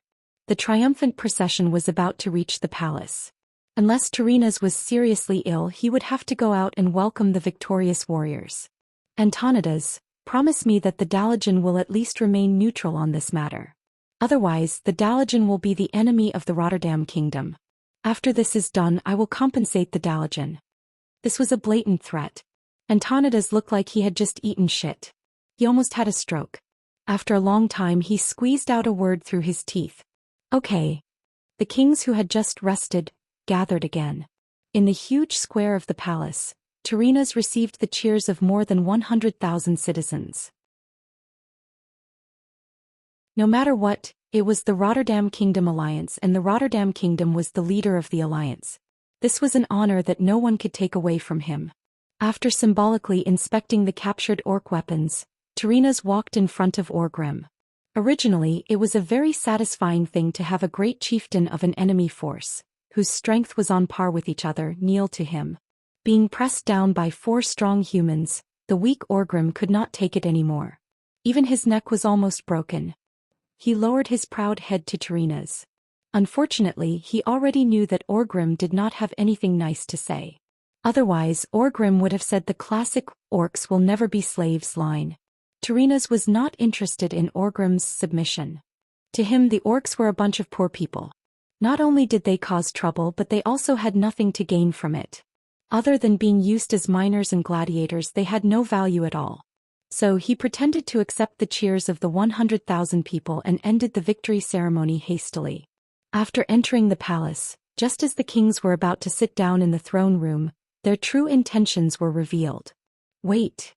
Xian suddenly said, not everyone has the right to enter here. Those who have the right to enter the throne room are either the kings and representatives of the various countries, or the heroes of the alliance. But now there is a traitor here. King Gilnes's declaration shocked the dwarves and elves. Traitor? As Xian pointed, everyone's eyes immediately fell on Duke Berev, who was about to walk towards Alterac. Not only Duke Berev but even General Haas, who was behind the Duke, suddenly turned pale. Duke Berev was attending the throne room as Alterac's representative. To accuse a country's representative in a meeting like this, how much hatred was there? Without sufficient evidence, this was definitely a huge matter that could push an entire country to its death. What evidence do you have? Duke Berev was trembling as he pointed at King Xian. Evidence? Of course I have it. Jean snapped his fingers and the door to the side hall suddenly opened. 12 guards escorted 2 young men dressed in ordinary, but still relatively clean clothes into the hall. Looking at the 2 faces that looked similar to Duke Berev's, everyone knew that the mystery was solved. I think many of you have seen these 2 before. They are the sons of Duke Berev, the first and second in line to the Berev family, Wilton Berev and Alex Berev. Duke Berev felt as if he had been struck by lightning. His body trembled even more violently. He said in a trembling voice, "They disappeared long ago after the Alterac incident. I've already issued a declaration to strip the 2 unfilial sons of their inheritance and drive them out of the family. From that day on, everything they did had nothing to do with Duke Berev or Alterac. Now the only heir of the Berev family is Wuxia Berev." "You stingy old man, how could you give the family's fortune to that bitch? I am the only heir of the Berev family." "Oh, it's me. Well, then go to hell. I am the true heir of the Berev family." The 2 unfilial sons of the Berev family were already fighting amongst themselves without Xian's words. Duke Berev argued back, "That doesn't prove anything?" Xian dropped a bomb with a smile. "Yes, but everyone must know that it was because these 2 from the Berev family joined the horde that Orgrim's army was able to easily pass through the mountains of Alterac, avoid all the sentries, and kill their way to Lordaeron like a divine army descending from the heavens."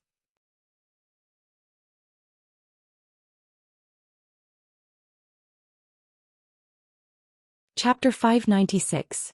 Boxes were carried out by the Rotterdam guards. Xian waved his hand. "This is the map of the Alliance's military deployment around the Alterac Mountains. There's also their pledge of loyalty to Orgrim. Oh, there's also the pledge of loyalty from all the Alterac nobles led by Pyranod."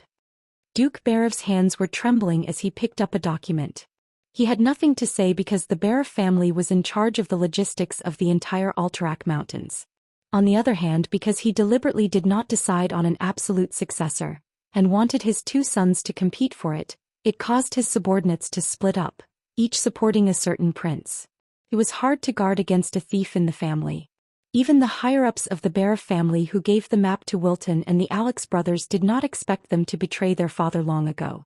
Duke Barev also did not expect that the first mastermind was the dead Eden. He had used these two rebellious sons to get information. After the two brothers left for the tribe, these things fell into Orgrim's hands. There was no way to explain that these maps were indeed leaked by the Barev family. Even if it wasn't sh*t, it would still be sh*t. The guards of the royal family of the Rotterdam kingdom passed the ironclad evidence to each of the kings.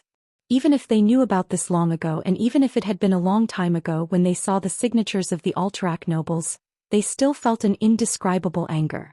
It was not just the kings. Only 2 attendants were allowed to stand behind each seat, and they had the same expression as their master. Of course, there were exceptions. The 3 commanders, Andoin, Duque and Mograine, had their own seats.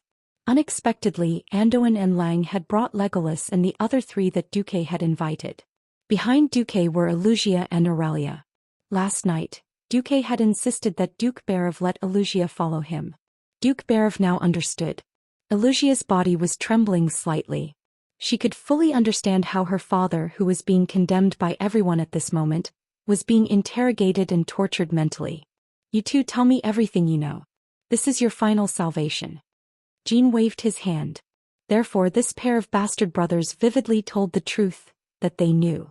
In their words, the Barev family had pledged their loyalty to the Horde even earlier than Eden Piraeus, in order to prevent their rich territory from being affected by the flames of war. However, the Barev family's way of doing things was smarter and more in line with the style of nobles. That was to bet on both sides. As the only 2 heirs of the Barev family at that time, they first went to Orgrim to gain his trust. Prince Barev, on the other hand, stood aloof and unyielding. In this way, no matter if the alliance won or if the Horde destroyed the alliance, the glory of the Barev family would continue. 2 sides, aren't they? However, this was indeed the style of a businessman. And the Barev family was such a family with a strong merchant atmosphere. There were witnesses, material evidence, motive, precedent, and background. Everything made sense. At this moment, almost all the kings believed it. Even King Dai Lingua looked at Duque suspiciously. On the other side, if not for Duque's warning, even King Lang would have believed it. However, even Lang was skeptical. If it wasn't for the fact that he had never done such a thing before, even Alex Barev himself would have believed it. The old duke's heart sank into a bottomless, icy hell.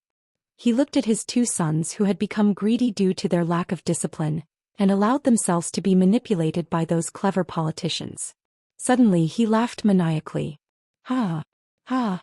Loud and unbridled laughter reverberated throughout the entire throne room. What are you laughing at, you despicable traitor? King Jean scolded. No. I'm just laughing at myself. I gave birth to my sons, but because of the family business I did not teach them well. In the end they turned into 2 super bastards. Old man, watch your mouth. We are both traitors of the alliance. What right do you have to laugh at me? Faced with the scolding of his 2 sons, Duke Barev's laughter grew colder and colder. He looked at his sons as if he was looking at 2 dead men. Foolish sons. Do you think those greedy bastards who are after Alterac's land will honor their promise to you 2 idiots? Honor? Maybe they will. But if they give you the property and land today, they can take it back next year with a random excuse and send you to the gallows. No one would really protect 2 traitors of the alliance. The old duke hit the nail on the head and told the truth, which really made the 2 stupid sons shiver. Jean suddenly felt that the situation was getting out of hand. He turned to look at Terenas. Terenas knew that this was all the sly old fox Jean was willing to do. He glanced at the expressionless Duque and pretended to stand up. Right. Since His Majesty Grameen has presented the evidence that Duke Barev is a traitor of the alliance, do you have anything to say? Or rather, Duke, do you have any evidence to prove your innocence? Evidence? How could there be any evidence to prove his innocence in such a matter? It was as stupid as asking you to prove that your mother was your mother. Duke Barev trembled. He knew that if King Guinevere and King Lordaeron dared to plot against him, they would not leave any loopholes. In front of these 2 absolute rulers, A duke who was not even a king was just a lamb waiting to be slaughtered. In fact, his two idiotic sons had indeed joined the horde. He did not look at Duque. From the moment Duque refused to cooperate, he no longer had any hope that Duque would help him. His only hope was that Duque could protect Wuxia. The old duke raised his head proudly. King Menethil, you win. What do you mean I win? Tarina said shamelessly. This is the alliance and we value fairness and justice. If there is enough evidence, even the testimony of a king can be overturned. Wuxia, who was standing beside Duque, could not hold it in any longer. She slowly reached out with trembling hands and tugged on the sleeve of Duque's robe. 1 second later, at this unexpected moment, Duque suddenly raised his right hand and requested to speak. Tarina's heart skipped a beat, but he pretended to be calm. Sir Marcus? Duque smiled. I would like to interrogate the Horde's great chief Orgrim. I would like to hear from him whether he captured the Bear of Brothers in the Alterac Palace, or whether he received help from the two brothers.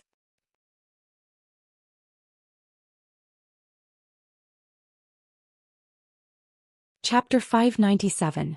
Anduin would never forget how his treasured sword, Quell Zarim, was broken. That's right, his sword could not harm a person of noble character. If he was not 100% sure before, then everything that happened after he brought the shard back to the Archbishop of Holy Light, Alonsus Vale, and placed it in the holy pool in Stratholme confirmed his suspicions. This was because the shattered divine sword was actually being reforged by itself. Although it was slow, it was indeed being reforged. In other words, if this deduction was correct, then Orgrim, as a person of noble character, would definitely tell the truth, even if it was related to a duke of the opposing faction who was not important to him. Anduin's eyes lit up. I agree with Lord Marcus. We need the testimony of the Horde's chief Orgrim as an important witness. King Leon shuddered at this moment and he immediately understood why this was happening. After all, Lang's once invincible sword was broken at a crucial moment on the battlefield, and he almost lost his best friend. This made Lang feel conflicted for a long time. I agree as well, Lang chimed in. Duke Berev raised his head. He was stunned, but there was also a hint of hope. His Duque did not abandon him when he was at his most desperate. He did not know what the point of interrogating Orgrim was, but at least it was a hope. At this time Tarina spoke. Summon the chief Orgrim if he is still sane. A servant left after receiving the order. At this moment Duke Berev, Lang and Anduin all felt their hearts skip a beat. After a moment, as expected. Your Majesties, the Horde's great chief Orgrim has suffered a severe mental shock due to today's captive offering ceremony. He seems to be going crazy and is struggling non-stop. We have no choice but to add 2 sets of the largest shackles on him, each weighing 100 pounds. That's right, Tarina's words were a hint. After realizing that Orgrim, whom they had been neglecting, could be a flaw and a variable, they made up for it. Perhaps they used some kind of drug to temporarily make Orgrim lose his sanity. All of a sudden, all chances of turning the tables were gone. Duke Berev's face was ashen.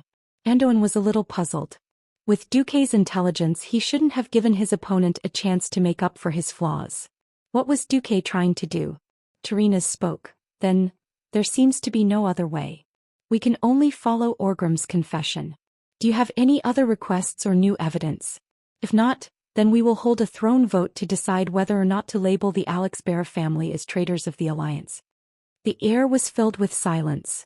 Tarina's ignored the doubtful and disapproving looks as well as the sobbing of Wuxia. Then let's begin the voting. The throne voting was the highest form of voting in the alliance. At first, in order to prevent the commanders from coming from the same country, the commanders themselves did not have the right to vote. Each country would have 1 vote and the leader of the Rotterdam Kingdom would have 2 votes. The countries involved had no right to vote. They could vote for, against, or abstain from voting. The motion would be decided by the result with the most votes. If the number of votes for and against is the same, the alliance country will be the final decision. Kings who think that the Bear family is a traitor, please raise your hand. Jean was the first to raise his hand, followed by Salas and Antonidas and finally Tarina's. Now, according to the alliance leader's double vote, there were 5 votes. But that was it. Tarina suddenly felt a little uneasy. He pretended to be calm and said, Alright, those who object, please raise your hand. Those who abstain from voting, you can remain silent. Lang was the first to speak. This time, the voting rights of Stormwind will be given to Duke Marcus. Almost as soon as Lang finished speaking, Duque spoke. His voice was loud and full of authority. Stormwind objects. King Daelin frowned. As one of the staunchest allies of Stormwind, he immediately followed. Kurtiras objects. A situation that Tyrrhenas had never expected had happened. He had thought that the dwarves would take an indifferent attitude. He even knew that Lang did not communicate with the dwarves about this. Unexpectedly, when Magni saw that it was Duque who objected, he slammed the armrest of the throne. Cosmodin objects. Along with Magni's loud voice, Cudrin Wildhammer said, Eagle's Nest Mountain objects. Who was Magni Bronzebeard? He was the leader of the dwarves, the Ironforge Bronzebeard dwarf. He was on the same side as the gnomes. Magni objected and Master Craftsman Jurban immediately followed. Nomarigan objects. At this moment Tyrrhenas's face turned green. He finally saw it. These bastards did not look at the evidence or reason. They simply objected because Duque objected. Rather than believing in objective things, they believed in Duke's judgment, who had truly helped them. In this suspicious matter they clearly stood on Duque's side. Alright, now it was 5 against 5. In theory, if this was the final result, Tyrrhenas could still use his power as the leader of the alliance to pass this motion. The problem was, there was still one country that had the right to vote. Suddenly, all eyes fell on the face of Prince Kael, that's of Kuel Salis, who represented the Sun King in the victory ceremony. The handsome Kaiser's face was burning hot. He never thought that he would be involved in the battle between the leader of the alliance, Tyrrhenas, and Duque. Before this, there was no news of this at all. No country's representative came to him. This was definitely a political disgrace for Kuel Salis, because it meant that the High Elves were being marginalized in the political arena. Of course, in a sense, this was also the result of the High Elves' long-term self-isolation. Personally, he should definitely help Duque. Unfortunately, he knew the mood of the kingdom very well. Even though Duque led the army to save Kuel Salis still sent a lot of reinforcements to the Alliance's army in the later stages of the war. In fact, the entire upper echelons of Kuel Salis hated Duque. Simple jealousy. What they could not do, Duque did. They could not protect their own kingdom and they still needed Duque's help. The arrogant elves' faces were dark. Moreover, the counselor Marion they sent was said to be a servant of the Wings of Death and was captured by the Red Dragon Queen. Many counselors could not take it emotionally and could only secretly vent their anger on Duque. Therefore in public Kael, that's could not help Duque. After a long while Kael, that's finally said, Kuel Salis abstains.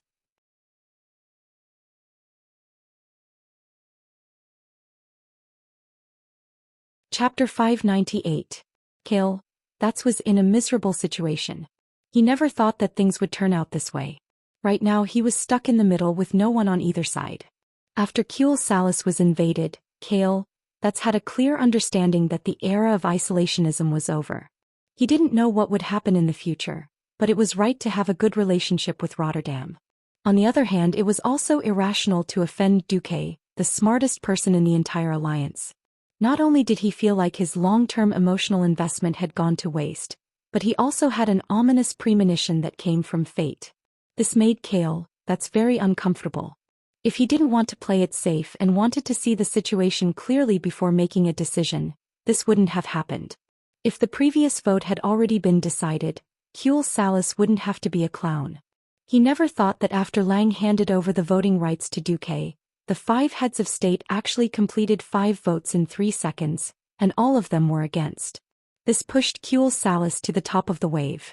After shouting out the word abstain with all his courage, Kael, that's mouthed an sorry to Duque. He didn't know how much of Duque's impression of him would be restored by doing this, but if he didn't do anything he would never forgive himself. It's okay. Duque didn't mouth it but said it out softly. You heard at least half of the kings. This made Kael, that's feel awkward again. Someone else was the one who was really embarrassed. Tyrrhenas was forced to a dead end. He had never imagined that the alliance would be split because of a duke from a small country. He was so close to being slapped in the face. Of course he could suppress the accusation of Duke Barev's rebellion for the sake of the alliance's harmony. That way he would have to face a lot of opposition in the country. All his previous plans against Alterac would be for naught. In fact, from the beginning, Turinas knew that it was impossible to completely annex Alterac in a short period of time. So from the beginning he used a more indirect method, such as handing it over to someone who was trustworthy, talented, and seemed to be interested in peace and unity. Unfortunately, it seemed that even the first step of clearing the obstacles for Lord Prestel's ascension to the throne was met with great resistance. He really wanted to kill Duque. Why did the Stormwind Kingdom publicly announce that all the refugees would retreat within a year, and that they had no intention of touching any part of the Rotterdam Kingdom's territory at all? Yet at this juncture the Rotterdam Kingdom was stuck between a rock and a hard place. If Alicia was really Duque's woman, Turinas might be more wary, but no matter how many times he checked, the maids of Rotterdam swore that Alicia was definitely a virgin. He really did not understand why Duque, who had no interest in Alterac, would protect Duke Barev. Turinas Menethil gripped the king's scepter tightly in his hand, the muscles in his face trembling, and he took 3 deep breaths. He still made a decision. According to the iron law of the Alliance, I hereby, as the leader of the Rotterdam Alliance, declare that although there is no concrete evidence to prove that Duke Barev was involved in the rebellion against the Alliance, the Barev family of Alterac is guilty. Yes, he was still guilty. If he didn't announce it, all of his plans would go up in smoke. Lord Darren's losses in the war would be irreparable. Lord Darren, the strongest human kingdom, would lose all of its face. The price he paid to Xian, the political capital he used to threaten Salas, and the consequences of forcing Dowran to obey him would all go down the drain. He would have to bear all of it himself. There was no turning back. Turinas had no choice but to declare it, even if it meant offending many kingdoms and the most legendary hero of the Alliance, Duke Marcus. On the other side, Alicia's body trembled, but Duque held her hand. Alicia looked up in disbelief and suddenly heard Duque's words.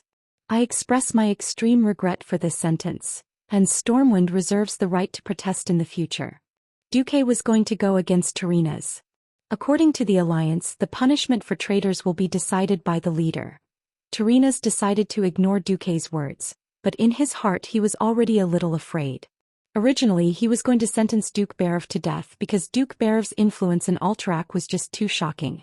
If he did not clear the obstacles, he did not know if Lord Presto would be able to fully control Alterac. His biggest mistake was to misjudge Duque's influence in the Alliance. Turinas stared at Duque and saw the threat in Duque's eyes. His heart skipped a beat, but he gritted his teeth and changed his words. In the name of the leader of the Rotterdam Alliance, I announce that in view of the Barev family's full support to the Alliance, their crimes will be reduced. Duke Barev will be stripped of his title and demoted to a commoner, and all of the Barev family's land will be taken away. Their land will be controlled by the future king of Alterac. Alex Barev and his family will be allowed to leave with all their belongings, but will be banned from entering Alterac for the rest of their lives. This is the final sentence. Almost as soon as he finished speaking, Duke Barev seemed to have aged several decades in an instant. From a man in his twilight years he became an old man with one foot in the grave. At this time Duque's voice rang out again. What a regrettable sentence. All right, I will also take this opportunity to announce that Countess Alicia Barev of Stormwind will be granted the Redridge Mountain, Lake of Tranquility and Lakeside Town. A slap in the face. A direct slap in the face. Even though Duque did not do anything, Turinas felt as if he had been slapped countless times by Duque. His face felt like it was on fire. On the other side, he used his authority as the leader of the Alliance to strip the Barev family of their roots. In this era, land was the foundation of everything. As long as there was fertile land, the family and even the kingdom would be able to prosper forever. Duke, on the other hand, followed the rules of the game of nobles, directly turning Alicia Barev from a nobleman with no roots into a real noble in the truest sense. Everyone could see that Duque was not willing to cut off the Barev family's roots for Rotterdam, and was going after Turinas to slap his face. No one understood why Duque would do this. But at this moment Alicia, who was standing diagonally behind Duque, had tears streaming down her face. She suddenly made a shocking decision. She raised her head and said loudly, I announce that I, Ilusia Berov, will renounce the Berov family name.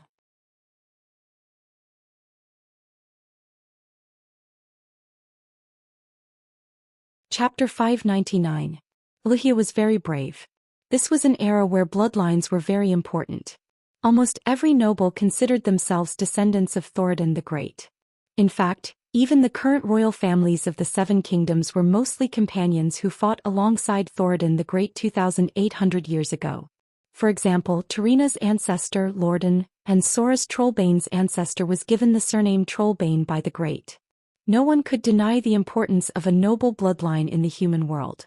Everyone knew that since Duque dared to protect Ilusia, the Berov family would not be severed in the distant future. In a sense, as long as Ilusia still carried the name of Berov, even if she was defined as a traitor, although this traitor was questionable, she would still be a noble daughter. Under the premise that Duque refused to marry a princess of the Seven Kingdoms, even if he married Ilusia and changed her surname to Berov, no one would think that there was anything wrong with Duque. On the contrary, the Marcus that Duque made up was a lowly surname in the eyes of the nobles. And Ilusia's announcement of giving up her surname was actually out of good intentions. She did not want Duque to offend the strongest human kingdom, Lordaeron, because of her. That was the thinking of the nobles of Azeroth. Tarina's heaved a sigh of relief when Ilusia made that declaration. In the eyes of many kings and nobles, Duque's side had given in. Giving up the surname meant that the lineage was broken. Even if you had the so-called noble bloodline, no nobles would recognize your bloodline unless it was absolutely necessary. Who knew? Duque was not going to have it. Shut up. Ilusia, your two brothers should be hanged, but your father is not guilty. Taking away the fief is already the biggest punishment for you and your parents. Since His Highness Minithil did not take away the surname of Berov. You don't have to, and you don't have the right to give her up. The count under me can only be Ilusia Berov and not a woman without a surname. As soon as these words came out, the throne room simply shook the earth and mountains. Crazy. He was going crazy. Duque was going to fight Tarina's to the death. What kind of enmity did they have with each other? Generally speaking, there was no enmity of killing one's father or stealing one's wife, nor was there any feud between the two countries. It was impossible for there to be such opposing emotions. What was Duque doing? If it was in private, Tarina's would have exploded like a volcano. But this was a throne conference.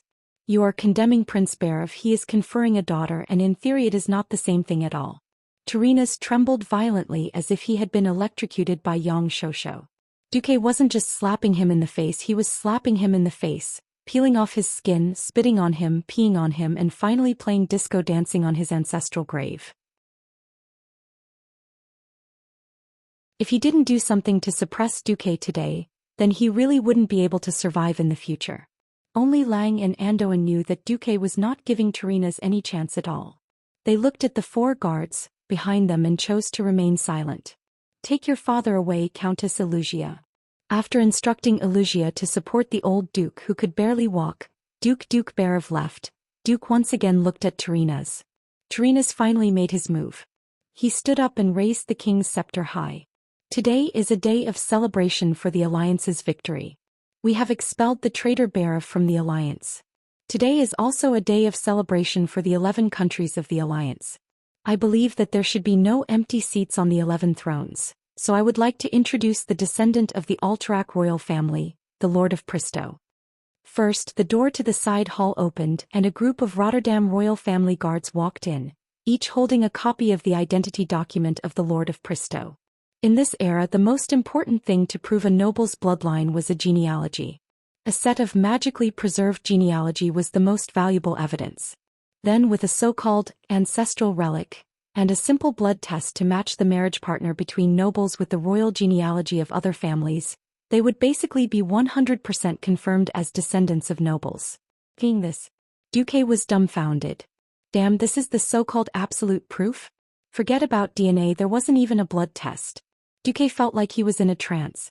Acting pretentious was actually this simple.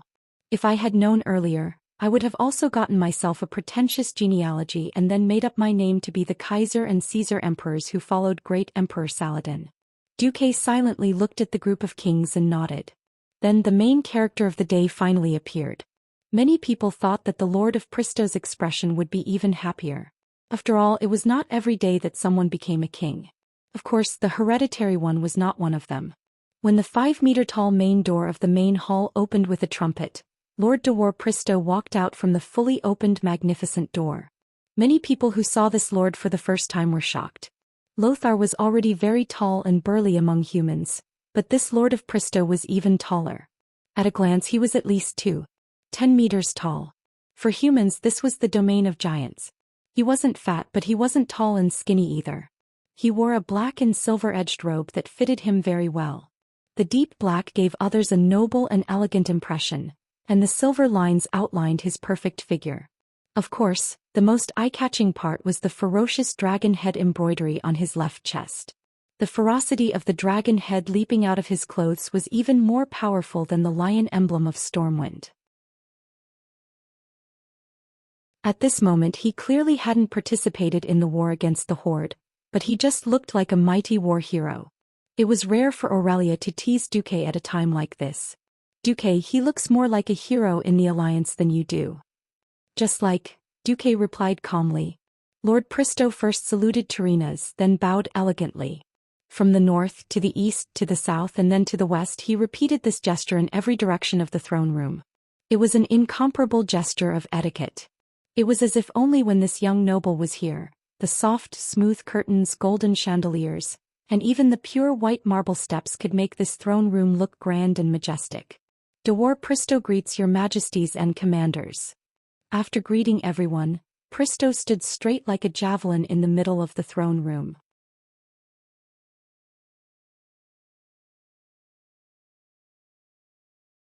Chapter 600. The kings had mixed feelings about this. Even though they knew that this was the only candidate that Tarinas had chosen to inherit the Alterac kingdom. Many of the kings already had an instinctive resistance when they heard about this, and they had a bad preconceived impression of him. However, when Presto stood up, everyone had a feeling that this man was someone who could be trusted by everyone under any circumstances, and was also someone who deserved to be trusted and respected.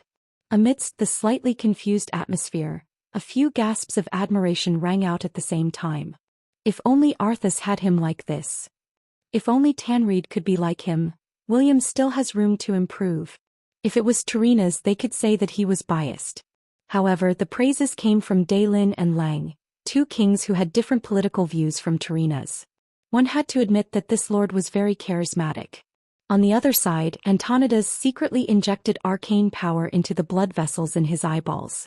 This was a very risky thing to do. If the arcane power went out of control, he would be blinded on the spot. The uneasiness in his heart made him do this. Damn it. Even this didn't work. In the vision created by the arcane power, the figure standing in the middle of the hall was like a giant black hole, sucking in all light and heat. It was as if even the eyes that were filled with magic were going to be sucked into it. Oh, it wasn't just as if. The power that came from the mysterious domain was using an unparalleled suction force to suck Dalaran's eyeballs out of his eye sockets. Antonidas could only feel his consciousness starting to collapse. Slap. With the last of his consciousness, Antonidas slapped his old face. The crisp sound attracted the attention of all the kings and representatives. Oh, sorry, there's a mosquito. Antonidas hurriedly lowered his head. He still felt that the mysterious lord was up to no good, but he had no evidence at all. Should he tell the kings in front of everyone, Lord Presto has a divine artifact on him and he stopped me from looking at him? Can you ask him to take that divine artifact down so that I can use my arcane power to look at his body? If he dared to do this, he must be crazy. Who was Dwar Presto? He was the only one with the bloodline of the Alterac royal family, and was destined to inherit the Alterac kingdom. As long as he went through the motions, he would be able to sit on the empty throne and be on equal footing with the other 9 kings and representatives. Antonidas decided to remain silent. Tarinas cleared his throat and said, Lord Presto, this is no longer the time when the countries are isolated from each other. The invasion of the Horde was cruel and terrifying, but it also brought about a great unity among the 4 races that had not been seen in the past 3,000 years. As the leader of the Rotterdam Kingdom Alliance, I think as an elder, I hope that you can introduce yourself to the kings and tell them how you want to get along with the various allies in the future. King Terenas stroked his bearded chin in satisfaction. He was looking forward to the debut of the Lord who had never disappointed him. In his eyes, Lord Presto was perfect. Presto raised his head and stared at the sky with his eyes that were as deep as the night. Or, his cruel. Just this sentence, just this opening that was full of masculine charm, caused a silent uproar among the kings. For this terrible war, the alliance has sacrificed too much. The fertile farmland has been turned into scorched earth. Millions of farmers became soldiers and sacrificed their lives on that great battlefield. Now the war is over, but all of us in the alliance must work together to rebuild this continent, feed the people and bring life back to the land. I saw a report that made my heart ache. The Alterac kingdom is less than half of what it was before the war. But just to the west of the Alterac kingdom, the fertile silver pine forest that originally belonged to Guinevere and Rotterdam has been turned into scorched earth that cannot be cultivated for many years due to the infernal weapons. When Presto said this, Duque's eyebrows twitched. This blame is on me? Presto did not notice, or perhaps he noticed but ignored Duke's reaction. He continued, in the east the few highlands of Arthi were burned by the dragon breath of the Red Dragon army that belonged to the Horde's camp. In the throne room, Salas Trollbane's face twitched in pain. It doesn't take much imagination to predict that if we don't change everything, hundreds of thousands of people will die of famine next year. What a sad thing it is. Lord Presto's passionate voice quickly infected all the kings. Even the kings who were already aware of this felt the same way. If I become the king of Alterac to make up for the mistakes Alterac made in the war, and to make up for the relationship with the surrounding countries, I will only choose to keep the farmland around Stanbrad, because this small amount of farmland is enough to feed 60,000 Alterac citizens. Briar and Caer Darren were loaned to Rotterdam, Hillsbrad Plains were loaned to Gilness, Rotterdam Mill Plains were loaned to Dalaran, and Terran Mill and South Shore Town were loaned to Stormguard. Each place will be rented unconditionally for 20 years. As soon as he said this, the kings were shocked. This was so generous.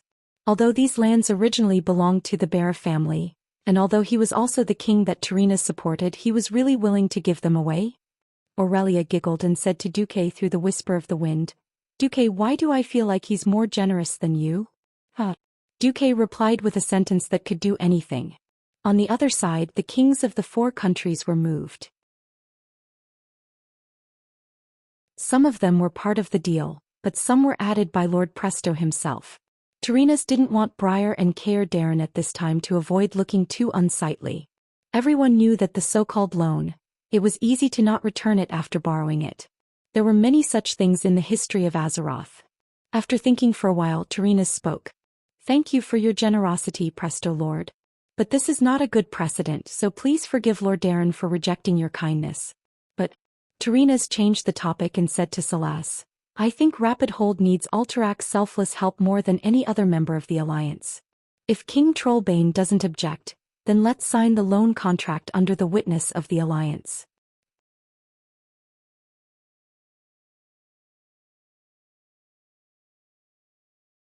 Chapter 601.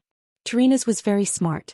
He let Trollbane, who was originally just a passerby, take the blame. Did Salas have a choice? He immediately understood what Terenas was trying to do. Isn't Riptide's stronghold in need of food? Then start with this first. Otherwise, if they don't want it, don't expect to have food next year. What else could he say? Salas could only nod bitterly. Then I thank you on behalf of the people of Stromgard. But it won't take as long as 20 years.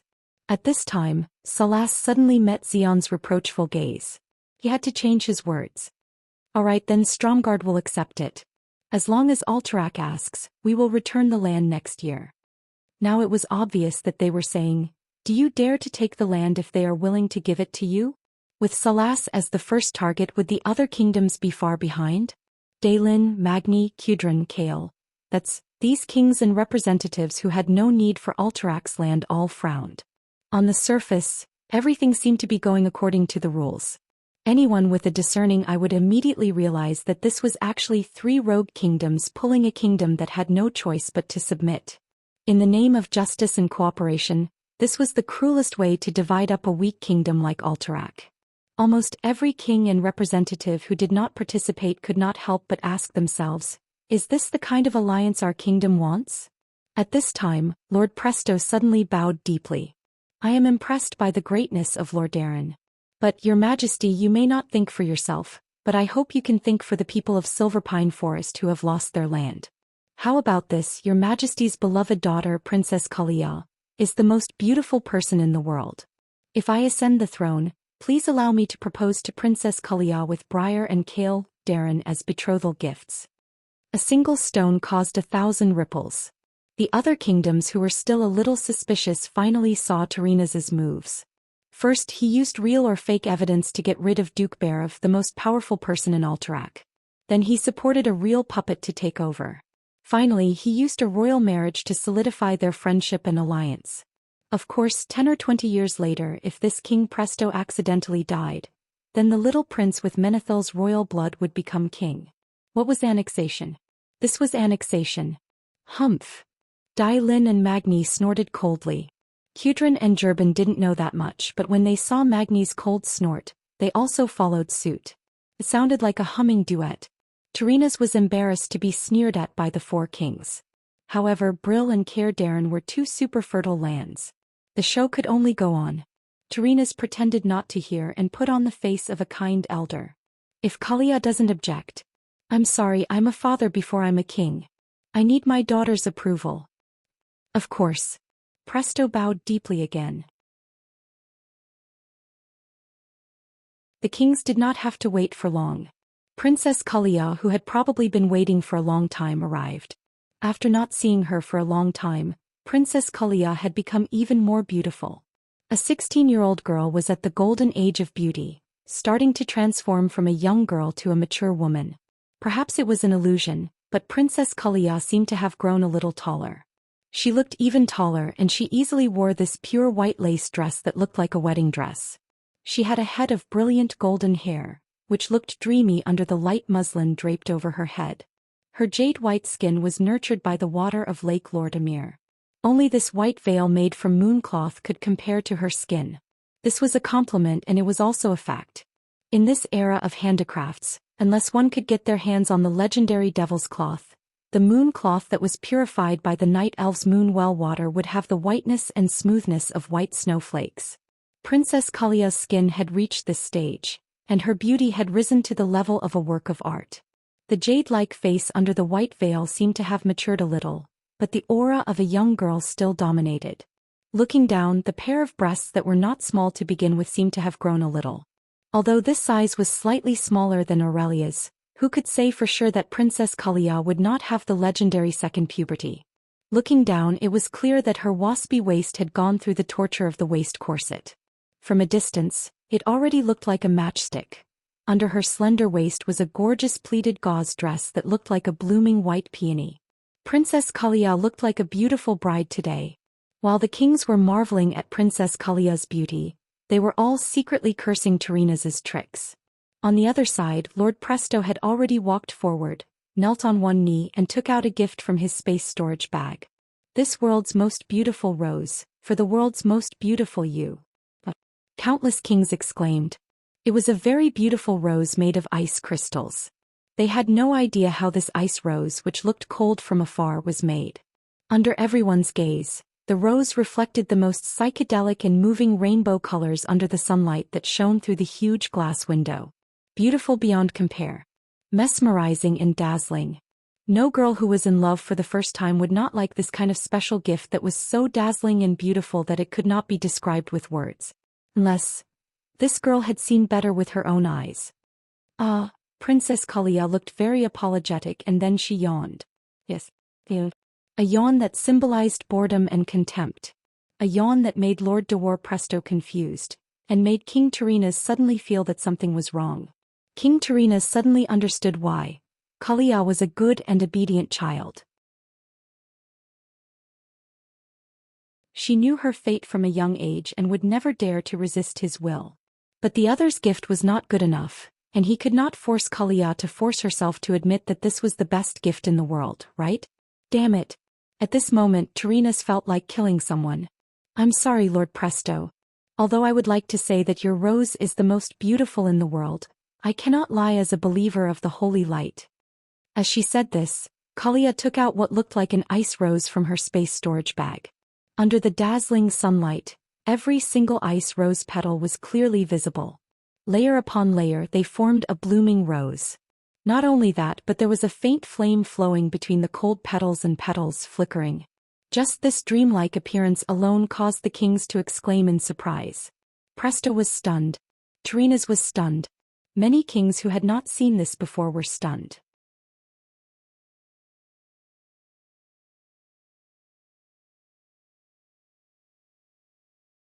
Chapter 602. If Lord Presto's gift to Princess Kalia was a work of art, then what Princess Kalia brought out now was a masterpiece that surpassed the realm of art. Now what Princess Kalia had brought out was a masterpiece that surpassed the realm of art. A godly masterpiece. It was a god-level masterpiece. When the kings could not help but exclaim in admiration, King Tyrrhena's slapped his forehead. He could not believe his eyes. If Presto had given a more exquisite gift, it would have been acceptable. Why did he have to give her a rose? If Presto had given her a more exquisite gift, it would have been acceptable. Why did he have to give her a rose? Was he not looking for trouble? With Duke's incomparably perfect magic rose as an example, any lesser rose would be a disgrace that would be thrown into the endless sea. Goss, who stood behind Lang, had been squinting ever since he entered the throne room, as if he did not care about anything in the world. However, when he saw the magic rose made of ice and fire magic, he said, "Not bad." This comment made his other three companions look at him. After all, he did not care about all the magic of the elves and humans in the world. But now, Duque's rose was worthy of his not bad comment? Tyrrhena's regretted giving Kalia the best space storage bag. That thing could stop the time of non-living things. But it was too late. Lord Presto's face finally lost his composure. He could hear the whispers from the thrones around him. Sigh, why did he have to compete with Duque, who looks like a morning star wizard, but is actually more skillful than a breaking dawn wizard? This first impression is terrible. It's fine, it's just a bet. Turning back is not a given. Some kings discussed, some laughed coldly. But for the first time, Duque felt the malice from Presto. Duque's troubles did not stop there. The whispers of the great demon king came from the wind. Duque. So you gave the beautiful Princess Kalia such a beautiful rose. I've learned something new. Be good, stop fooling around. There's nothing between me and Princess Kalia. I'm not messing around. I'm just calmly telling you that this ranger, Aurelia Windrunner, is a little jealous. Well, the amount of vinegar there is about the same size as the Wind Lake. Hey. A wind lake with a diameter of more than 10 kilometers? So jealous? You call this calm? You call this Xiao? Just a mere only? Is it worth it? Duque turned his head back bitterly, but he caught a glimpse of Aurelia's sly smile from the corner of his eyes. Of course it's not worth it for the small matter before, but I'm going to be jealous for the big matter later. Don't ask me why I know. It's just a woman's intuition. On the other side, the proposal drama had already reached its climax. Presto's first offering was undoubtedly a failure. This Sir Lord's talent and knowledge were superior to all the other kings present. He knelt down resolutely on one knee. Because of his stature, even if he knelt down, he was still not much shorter than Kalia. This made Princess Kalia very uncomfortable. Almost subconsciously she took a step back. Presto seemed to have activated his Casanova mode, directly using poetry to praise Kalia's beauty, already declaring his love for the princess. Duque's translation device could not completely translate Presto's poems. Seeing Tyrrhena's, Xian, Salas and Lang, who had a high standard in poetry, all showed an intoxicated expression, one could imagine how good this mysterious Sir Lord's literary skills were. Before Duque's transmigration, he was a super strong person who was proficient in everything, including the 3-character classic, 5-character verse, 7-character quatrains, 8-character essay, tang poetry, song poetry, etc. Unfortunately, Kalia's reaction was like a stone sinking into the ocean. For some reason, if it were any other princess or noble girl, they would definitely have fallen for these sweet words on the spot. Princess Kalia, who was famous for her weak personality, seemed to have eaten a weight of steel at this moment and just did not buy it. Ugh, why do I feel that the atmosphere is a little miserable and cold? My balls hurt. Tyrrhena's also noticed something was wrong. After Presto finished reciting a poem, he had to interrupt. My child Kalia, such an outstanding young man. Not only is he of noble birth, but he is also extremely kind and wise. A young man like Davor Presto is a rare talent that only appears once in 1,000 years. He is different from those so-called heroes of unknown origins. Yes, Duque was unjustly implicated. Kalia held onto the hem of her dress with both hands, pursing her lips and not saying a word. Tyrrhena's was at his wits' end. They had clearly agreed on this during dinner last night, and Kalia had accepted her fate. Why did she change her mind now? He had to make a big move. Lord Presto is the man who will soon become the king of Alterac. Only when he ascends to the throne can he ensure the peace of the Lordaeron Continent Alliance, and that hundreds of thousands of people will not starve to death in the coming year. Such an outstanding man, child, what are you hesitating for? You should know that there are not many men in this world who are worthy of you. At this moment, Princess Kalia's eyes were clearly filled with tears. But she still did not speak. Tyrrhena's was also anxious and simply announced, "I'm sorry everyone, my child seems to be a little too excited. As a father, I will agree to Lord Presto's proposal on her behalf. Then, since today is the day of victory for the Alliance, let us celebrate His Majesty Presto's ascension to the throne, and his engagement to my daughter Kalia. Alright, I'll ask you one last time. Regarding their matter, who agrees and who disagrees?" It had to be said that the wedding customs of Azeroth were very similar to the Western wedding customs of Duque's pre-transmigration world. Before the ceremony, the priest would symbolically ask, "Who disagrees with the marriage between the bride and the groom?" In 99% of the cases, this was just bullsh*t to go through the motions. But today, at this moment, that 1 in 10,000 chance had appeared. Kalia spoke again, and her words were earth-shattering. It was as if she had mustered every drop of courage in her body, and her voice was clearly trembling as if she was about to cry. "Esteemed father, can I not marry Presto?" Silence. Dead silence. Everyone was dead silent. What was going on? Not only were the faces of the kings very interesting, even Presto's face looked as if it had been smeared with something called a joke. It was very interesting. Tyrrhena's had painstakingly built up his forces, secretly suppressed Barav and put on a big show. Wasn't it all to help Presto rise to power, and then use the marriage to control Alterac?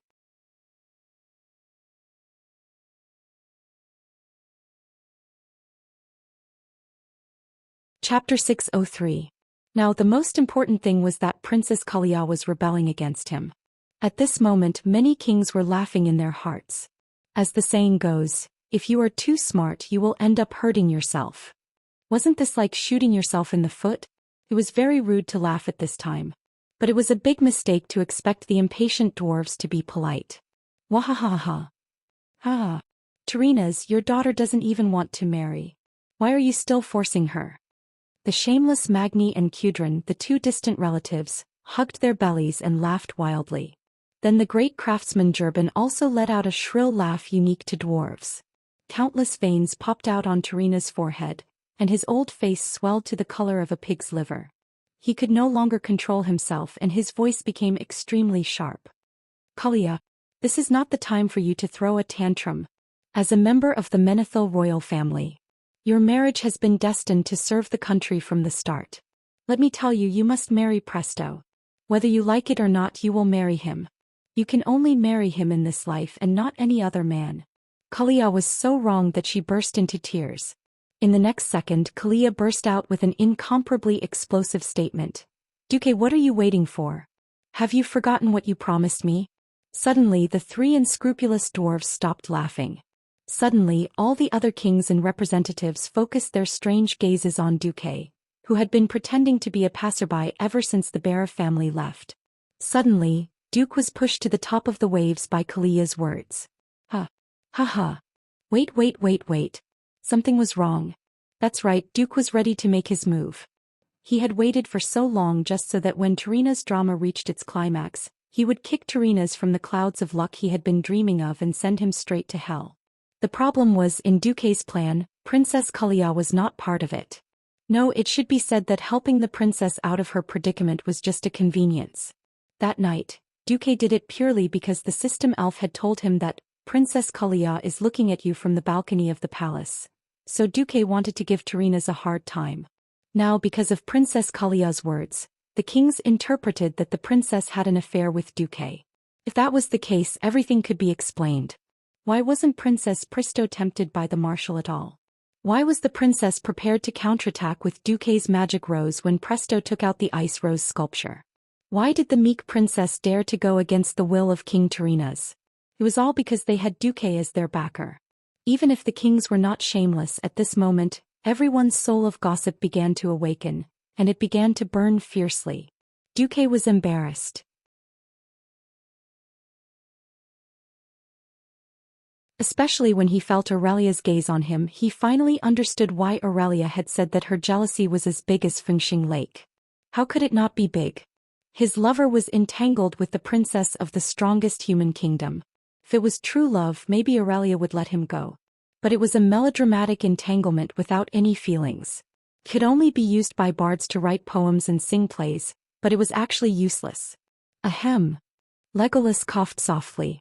Ugh, why did it have to be time to go on stage? Duque looked up at the sky at a 45-degree angle, speechlessly, leaving a crocodile tear made of air.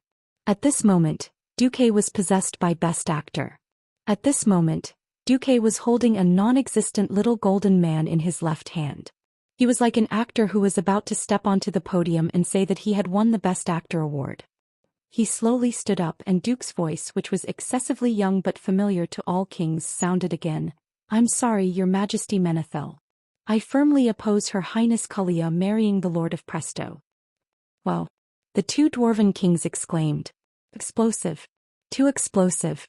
Were they going to stage a scene where the future king of Alterax's love was snatched away? Would this be the victory of a young couple who had pledged themselves to each other? Or would it end with the complete victory of Tyrrhena's, the old king who represented the evil forces? The king's spirit of gossip was burning brighter and brighter. What is your reason? Tyrrhena's said through gritted teeth. First, please allow me and my servant to present Princess Kalia with a few gifts. Tyrrhena's nodded in the end. He could see the joy in his daughter's expression. But he still did not understand why the situation had changed so drastically. Why was Duke still stubbornly fighting with him for the sake of the Bear family's daughter? But in the next moment he seemed to be on good terms with his daughter and seemed to want to recognize him as his father-in-law. What about Davar Pristo, the perfect chess piece? Duque left the stage, followed by Legolas, Sala, Goss, and the bronze-skinned elf. The kings had been wondering about this strange combination ever since Lang and Anduin brought them in. After all, the people they brought in were basically their trusted aides, such as Grand Dukes and so on. Only Lang and Anduin had unfamiliar guards. Duque brought a few elven guards with him. This combination was as strange as it could get. Of course, the one who was even more shocked was the Lord of Pristo. He seemed to have foreseen that Duque's appearance was a slap to his face. No matter how well-mannered he was, he would not hold back his hostility towards Duque. Duque glared back at him. However, Duque paid more attention to Princess Kalia. Duque, are you finally willing to stand up? Princess Kalia bit her lip and unconsciously played with her fingers on her abdomen. Yes, I'm here as promised, Duque answered confidently. You won't disappoint me, right? Of course not. The two of them seemed to be speaking in riddles, which made the kings even more anxious. Hey, Duque, show old Tyrrhena's what tricks you have. Mag's jeering made Tyrrhena's face turn even darker. At this time, Duque had already arrived between Kalia and the Lord of Pristo. He directly turned his back to the Lord of Pristo, who had already stood up. From Kalia's perspective, the shadow of the taller and bullier Pristo's body was enough to cover the whole of Duque. Duque ignored her and instead stepped forward to hold Princess Kalia's hand tightly. He then took a deep breath and shouted to Tyrrhena's, "The reason I object to their union is, Lord Pristo is the wing of death." As soon as he finished speaking, Duque pulled Princess Kalia and flew out with flash. Almost at the same time, the brightest light shone behind them.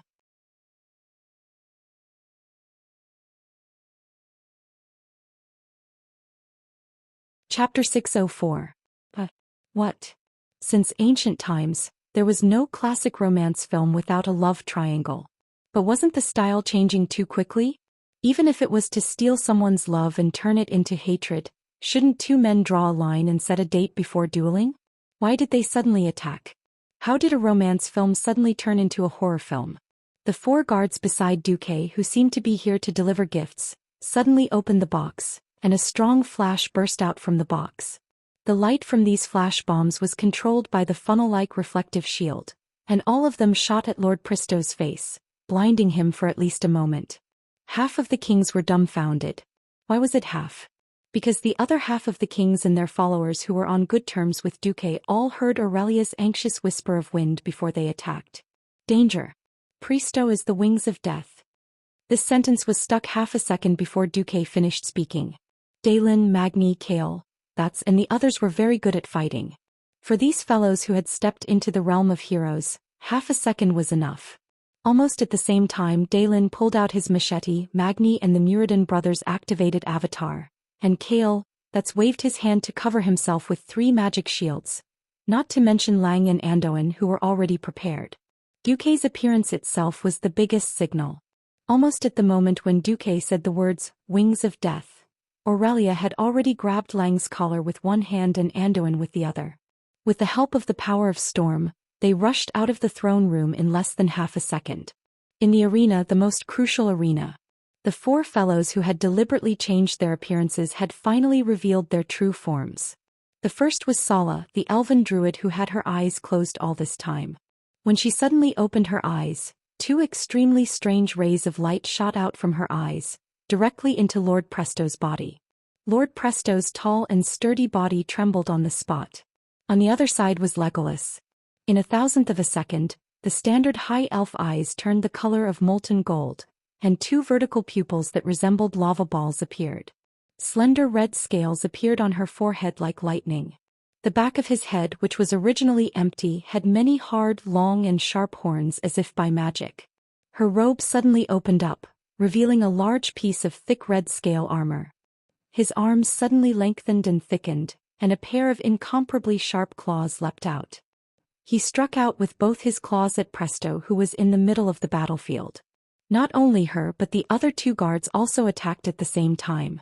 The bronze-skinned guy held a long-handled warhammer with a head like a crab's leg and smashed it down. The blue-haired one suddenly pulled out a magnificent staff, and with a wave of his hand, a huge blue light shield appeared in front of all the kings.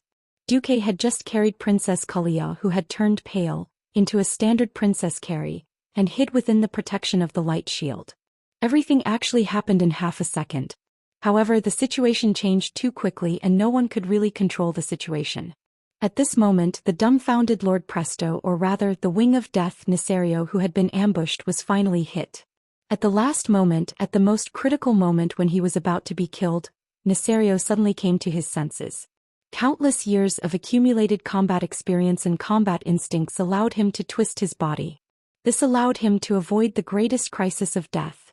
He had only avoided instant death. After all, the ones who ambushed him were the life-giver Alexstrasza, the Queen of Dreams Isra, the King of Time Nosdormu and the King of Magic Malygos, the 4 dragon aspects that had recovered their strength. It had to be said that Nesario's ultimate transformation spell was at the peak of perfection. He completely suppressed his power and transformed into a human that no one had seen before, isolating all possible leakage of the dragon aura and even soul fluctuations. Apart from refusing to accept any magical detection, even if Alexstrasza and Isra were to examine him in front of him, they would not be able to detect that he was the Wing of Death. Unfortunately, from the moment he heard the name de War Presto, the evil transmigrator Duque already knew that he was Nesario. That's right, Nesario had reached the limit of this disguise game, but Duque had cheated. He directly bypassed all the appearances and processes and reached the result. It was not that Nesario was not alert to Duque's 4 guards. But the problem was that the 4 Dragon Kings had used the same ultimate transformation spell under Duque's instigation. They had changed their appearance and aura. In the eyes of all the mortals, the 4 of them were just 4 blonde high elves. Unless Nesario dared to use Antonida's level of detection magic in front of everyone, he would never be able to tell that the 4 of them had used almost the same magic that he had used to reject detection. Hesitation, disbelief. And Nesario's pride in his ability to conceal himself had finally caused him to be ambushed. That's right. He had escaped the fate of being killed in seconds. This did not mean that he had escaped the sneak attack of the 4 Dragon Kings. Maligo's magic shield was not just for protection. This magic also turned into thousands of tiny magic needles on the ground at the same time, piercing into Neserio's legs. If Neserio was a standard dragon, this bit of damage would not even be able to pierce through his dragon skin. The problem was that he was in the human form with the lowest defense.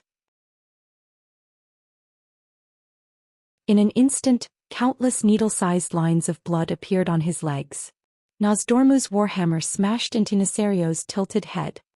He did not use all of his strength, but 70% of its power caused half of Neserio's head to cave in slightly from the corner of his left eyebrow to his temple. The most serious injury that Neserio suffered was Alexstrasza's claws. One of her claws tore apart the right side of his lower abdomen. The other claw completely penetrated his left lung, and 5 sharp dragon claws directly came out of his left chest. Dripping blood stained the 5 sharp claws. If Neserio was just a slightly stronger mortal creature, such an injury would be enough to put him on the countdown to death. But he was not. He was the wing of death, Neserio, the former guardian of the earth. Since the ancient war 10,000 years ago, it was once the strongest giant dragon. Roar. At the same time, several loud dragon roars exploded in the throne room. Among them, Neserio's shrill and tragic roar was the most terrifying.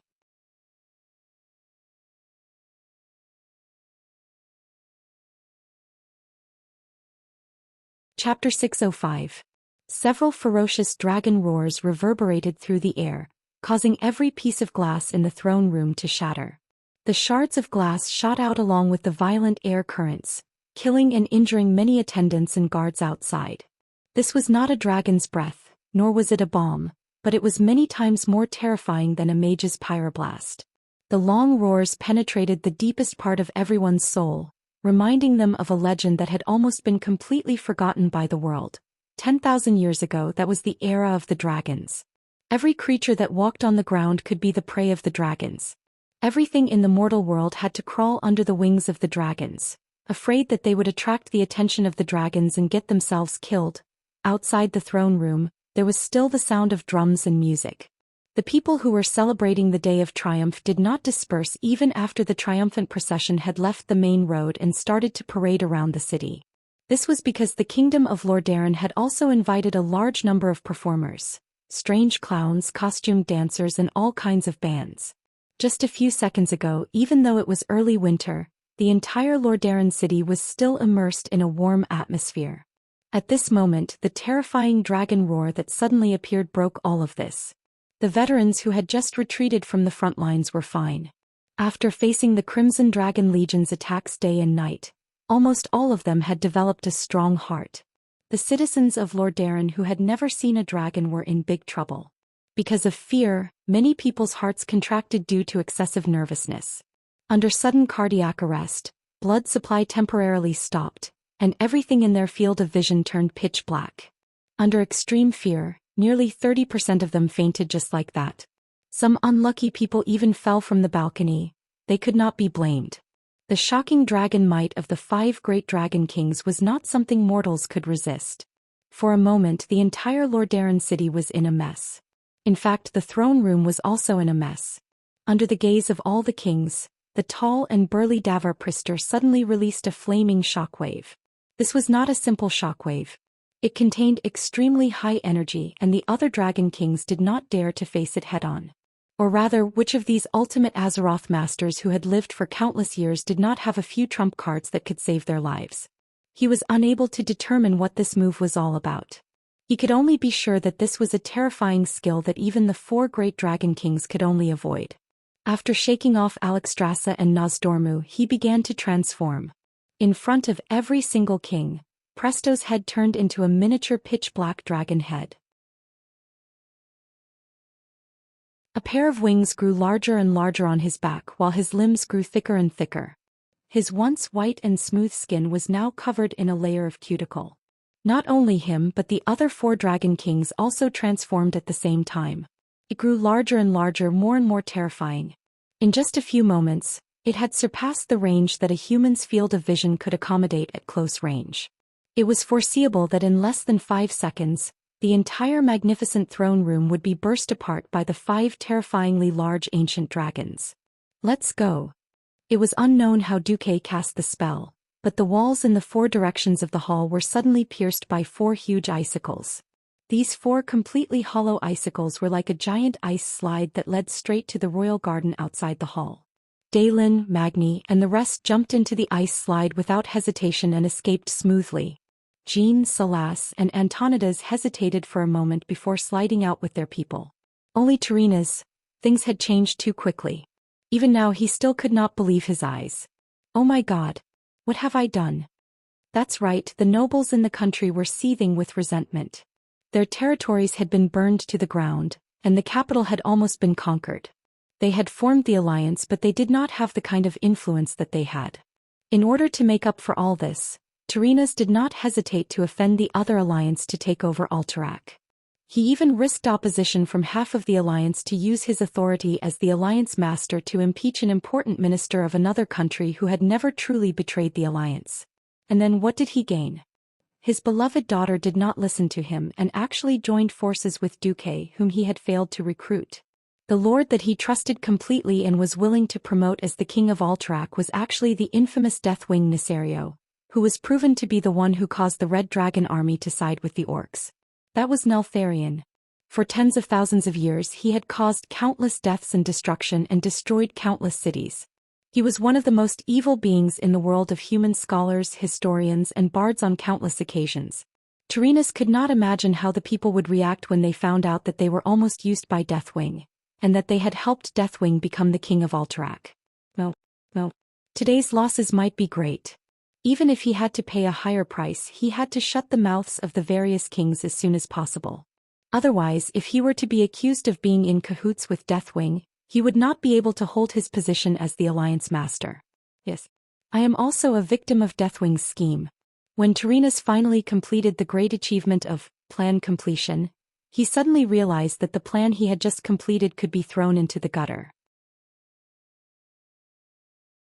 Because the Red Dragon Queen Alexstrasza hit Nesario with her dragon tail, and when Nesario was about to rise into the sky, the Red Dragon Queen, who did not seem to know Terina's suffering, shouted in the human language, "Nesario, your end is here.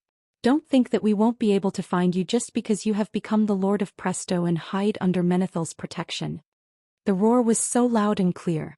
At this moment, the hundreds of thousands of soldiers and civilians who had gathered in Lordaeron for the victory ceremony all heard it.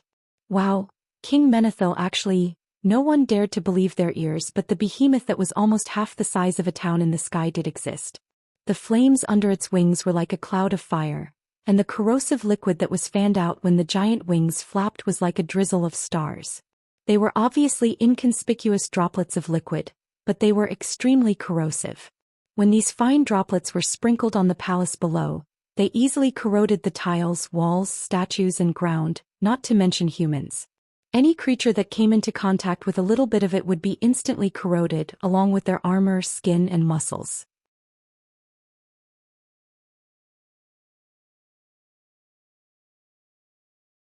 Chapter 606.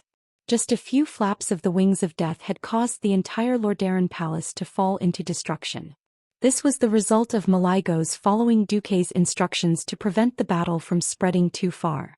He tried to use a huge ring-shaped wind wall to lock the battle in the sky above the palace. If not for Maligos, half of Lordaeron would have instantly turned into hell. No. I didn't do it. Terina's had a mental breakdown. He could not imagine how the people of Lordaeron, or even the entire human world, would scold him after the sun rose tomorrow. In his days he seemed to hear countless voices saying, "Look, Terina's, that blind idiot actually wants to put the most evil black dragon on the noble throne." No. The scepter in Terina's hand had already fallen to the ground. He opened his arms and waved them around, completely ignoring the countless pieces of rubble raining down from the top of the throne hall. Suddenly he was held down by Mograine and Abendis, one on the left and one on the right. "Your Majesty, run." It had to be said that the High Lord Mograine was an extremely loyal subject. He did not lack loyalty, courage, or leadership. It was only at this moment that Terina suddenly came back to his senses and felt a surge of warmth in his heart. But the next moment, when he realized that he had to rely on Duque's ice slide to escape, he lost control of his emotions again. "No, I don't want to use Duque's things. Yes. He already hated Duque. It was Duque who argued with him. It was Duque who did not let him have it easy. It was Duque who did not inform him that Presto was actually Nesario. Yes, in a sense he had guessed correctly. But, that... like... what? His Radiant Moon Mage guards had become useless because of the Blue Dragon King's absolute control of the surrounding magical elements. Other than Duque, who Malygos had specially opened the back door for, all the mages in the entire palace had become weak chickens. Mograine and Abendis were not gods, and they did not have the holy light to activate Holy Shield. Other than Duque, there was no other way out. If you have the ability, don't use it. Mograine and Tiramisu didn't care. They grabbed Tarina's and jumped down. Perhaps because of a certain person's dark heart, this ice skating path was a little thorny. Just as he was about to reach the garden, the great King Tarina's Menethil's robe was torn apart, and he could only scurry away with his bare buttocks. On the other side, the 4 dragon kings that followed Nesario into the sky had already become extremely huge. Their gigantic bodies cast a shadow from the sky that covered 2 to 3 city blocks. Red, green, blue, and bronze, the 4-colored dragon bodies shone brightly under the dazzling sunlight. Each dragon was shrouded in a halo of sunlight. The halos with a holy aura seemed to declare the supreme majesty of the world of Azeroth's guardian dragons. Alexstrasza, who was in the lead, raised her head and stared at the trembling black dragon in the sky with her golden-yellow pupils that were like lava flames. She could clearly see the anger and fear in the eyes of this cunning, cruel, and traitorous black dragon. She was not in a hurry after surrounding her old opponent. She slowly and elegantly spread her huge wings, dispersing all the dust and debris that were brought up when she broke through the roof of the throne hall. Deathwing's condition was already very bad. Due to the serious injury he had suffered in his human form, this injury was directly reflected in his dragon form. One of Nesario's left eyes could no longer open, the left side of his head had a slight sense of collapse, and a horn on the upper left had disappeared. Similarly, there was a huge wound on the left side of his chest and the right side of his abdomen. The scales on that area had all disappeared, the dragon's skin was flipped open and the muscles were rolled back. One could even see flames that did not belong to him rolling around in the wound. That was the Red Dragon Queen's flame of life. For most creatures it was a great tonic, but for Neltharion, it was the most potent poison. At this moment, Nesario's crazy red eyes no longer had the arrogance of the king of the world. Instead he had the timidity of a thief who was afraid of being beaten to death after being caught. Why are you able to sense my existence? My plan should have been perfect. My disguise should have been perfect. Why? Is it really that kid named Duque? Nesario roared in shock and anger. You underestimate me too much, Nesario. The Bronze Dragon King Nosdormu grinned loudly. His mouth, which was made of sand, was not sharp and looked as ridiculous as a sculpture. However, the power of time that flowed through his mouth was not funny at all. Of all the things you shouldn't have done, you shouldn't have become a human. This has reduced the difficulty of peeping into your future. I happened to see all of this. Anyway, Duque had repeatedly told him not to betray him and even made up this excuse for Nosdormu. Nosdormu went with the flow and pretended to be pretentious. Damn it. How did I bump into it? Nesario felt that he was completely black. He was very clear about the strength of his old brother. Nosdormu would not often peep into the future because it was very laborious and required him to pay some kind of price. He now regarded this as Nosdormu peeking into countless fragments of the future. It was like looking for a needle in a haystack to see what he had done. If this was not black, what was it? Nesario, repent for your sins. Malygos, who hated Nesario the most, let out the loudest roar of anger since his appearance. When there was no need to protect the weak humans, that was when Malygos would really go all out. It wasn't that Nesario hadn't thought about whether he could take advantage of Malygos not launching a sneak attack this time, and instead covering for the human kings. When he saw Malygos' eyes, which were still filled with anger and hatred, he immediately knew that Malygos had done this because of some agreement. But now Malygos had no scruples. If he used humans as a cover, some people might feel the heartache, but Malygos would definitely not hesitate to kill him along with the ant-like humans below him. Nesario's brain was about to crash. Even when he was at his peak, he couldn't defeat his 4 brothers and sisters who had recovered their strength, let alone him who was already injured. Now he was even more injured. If he hadn't been injured, he wouldn't have had so much time to pretend to be a human and attempt to overthrow the alliance. He looked at the 4 dragon aspects that were in perfect formation, waiting to be slaughtered by the dragon aspects. Nesario was in despair. What should I do? What should I do? You're tuning in to the Zhou Xian's Legacy YouTube channel.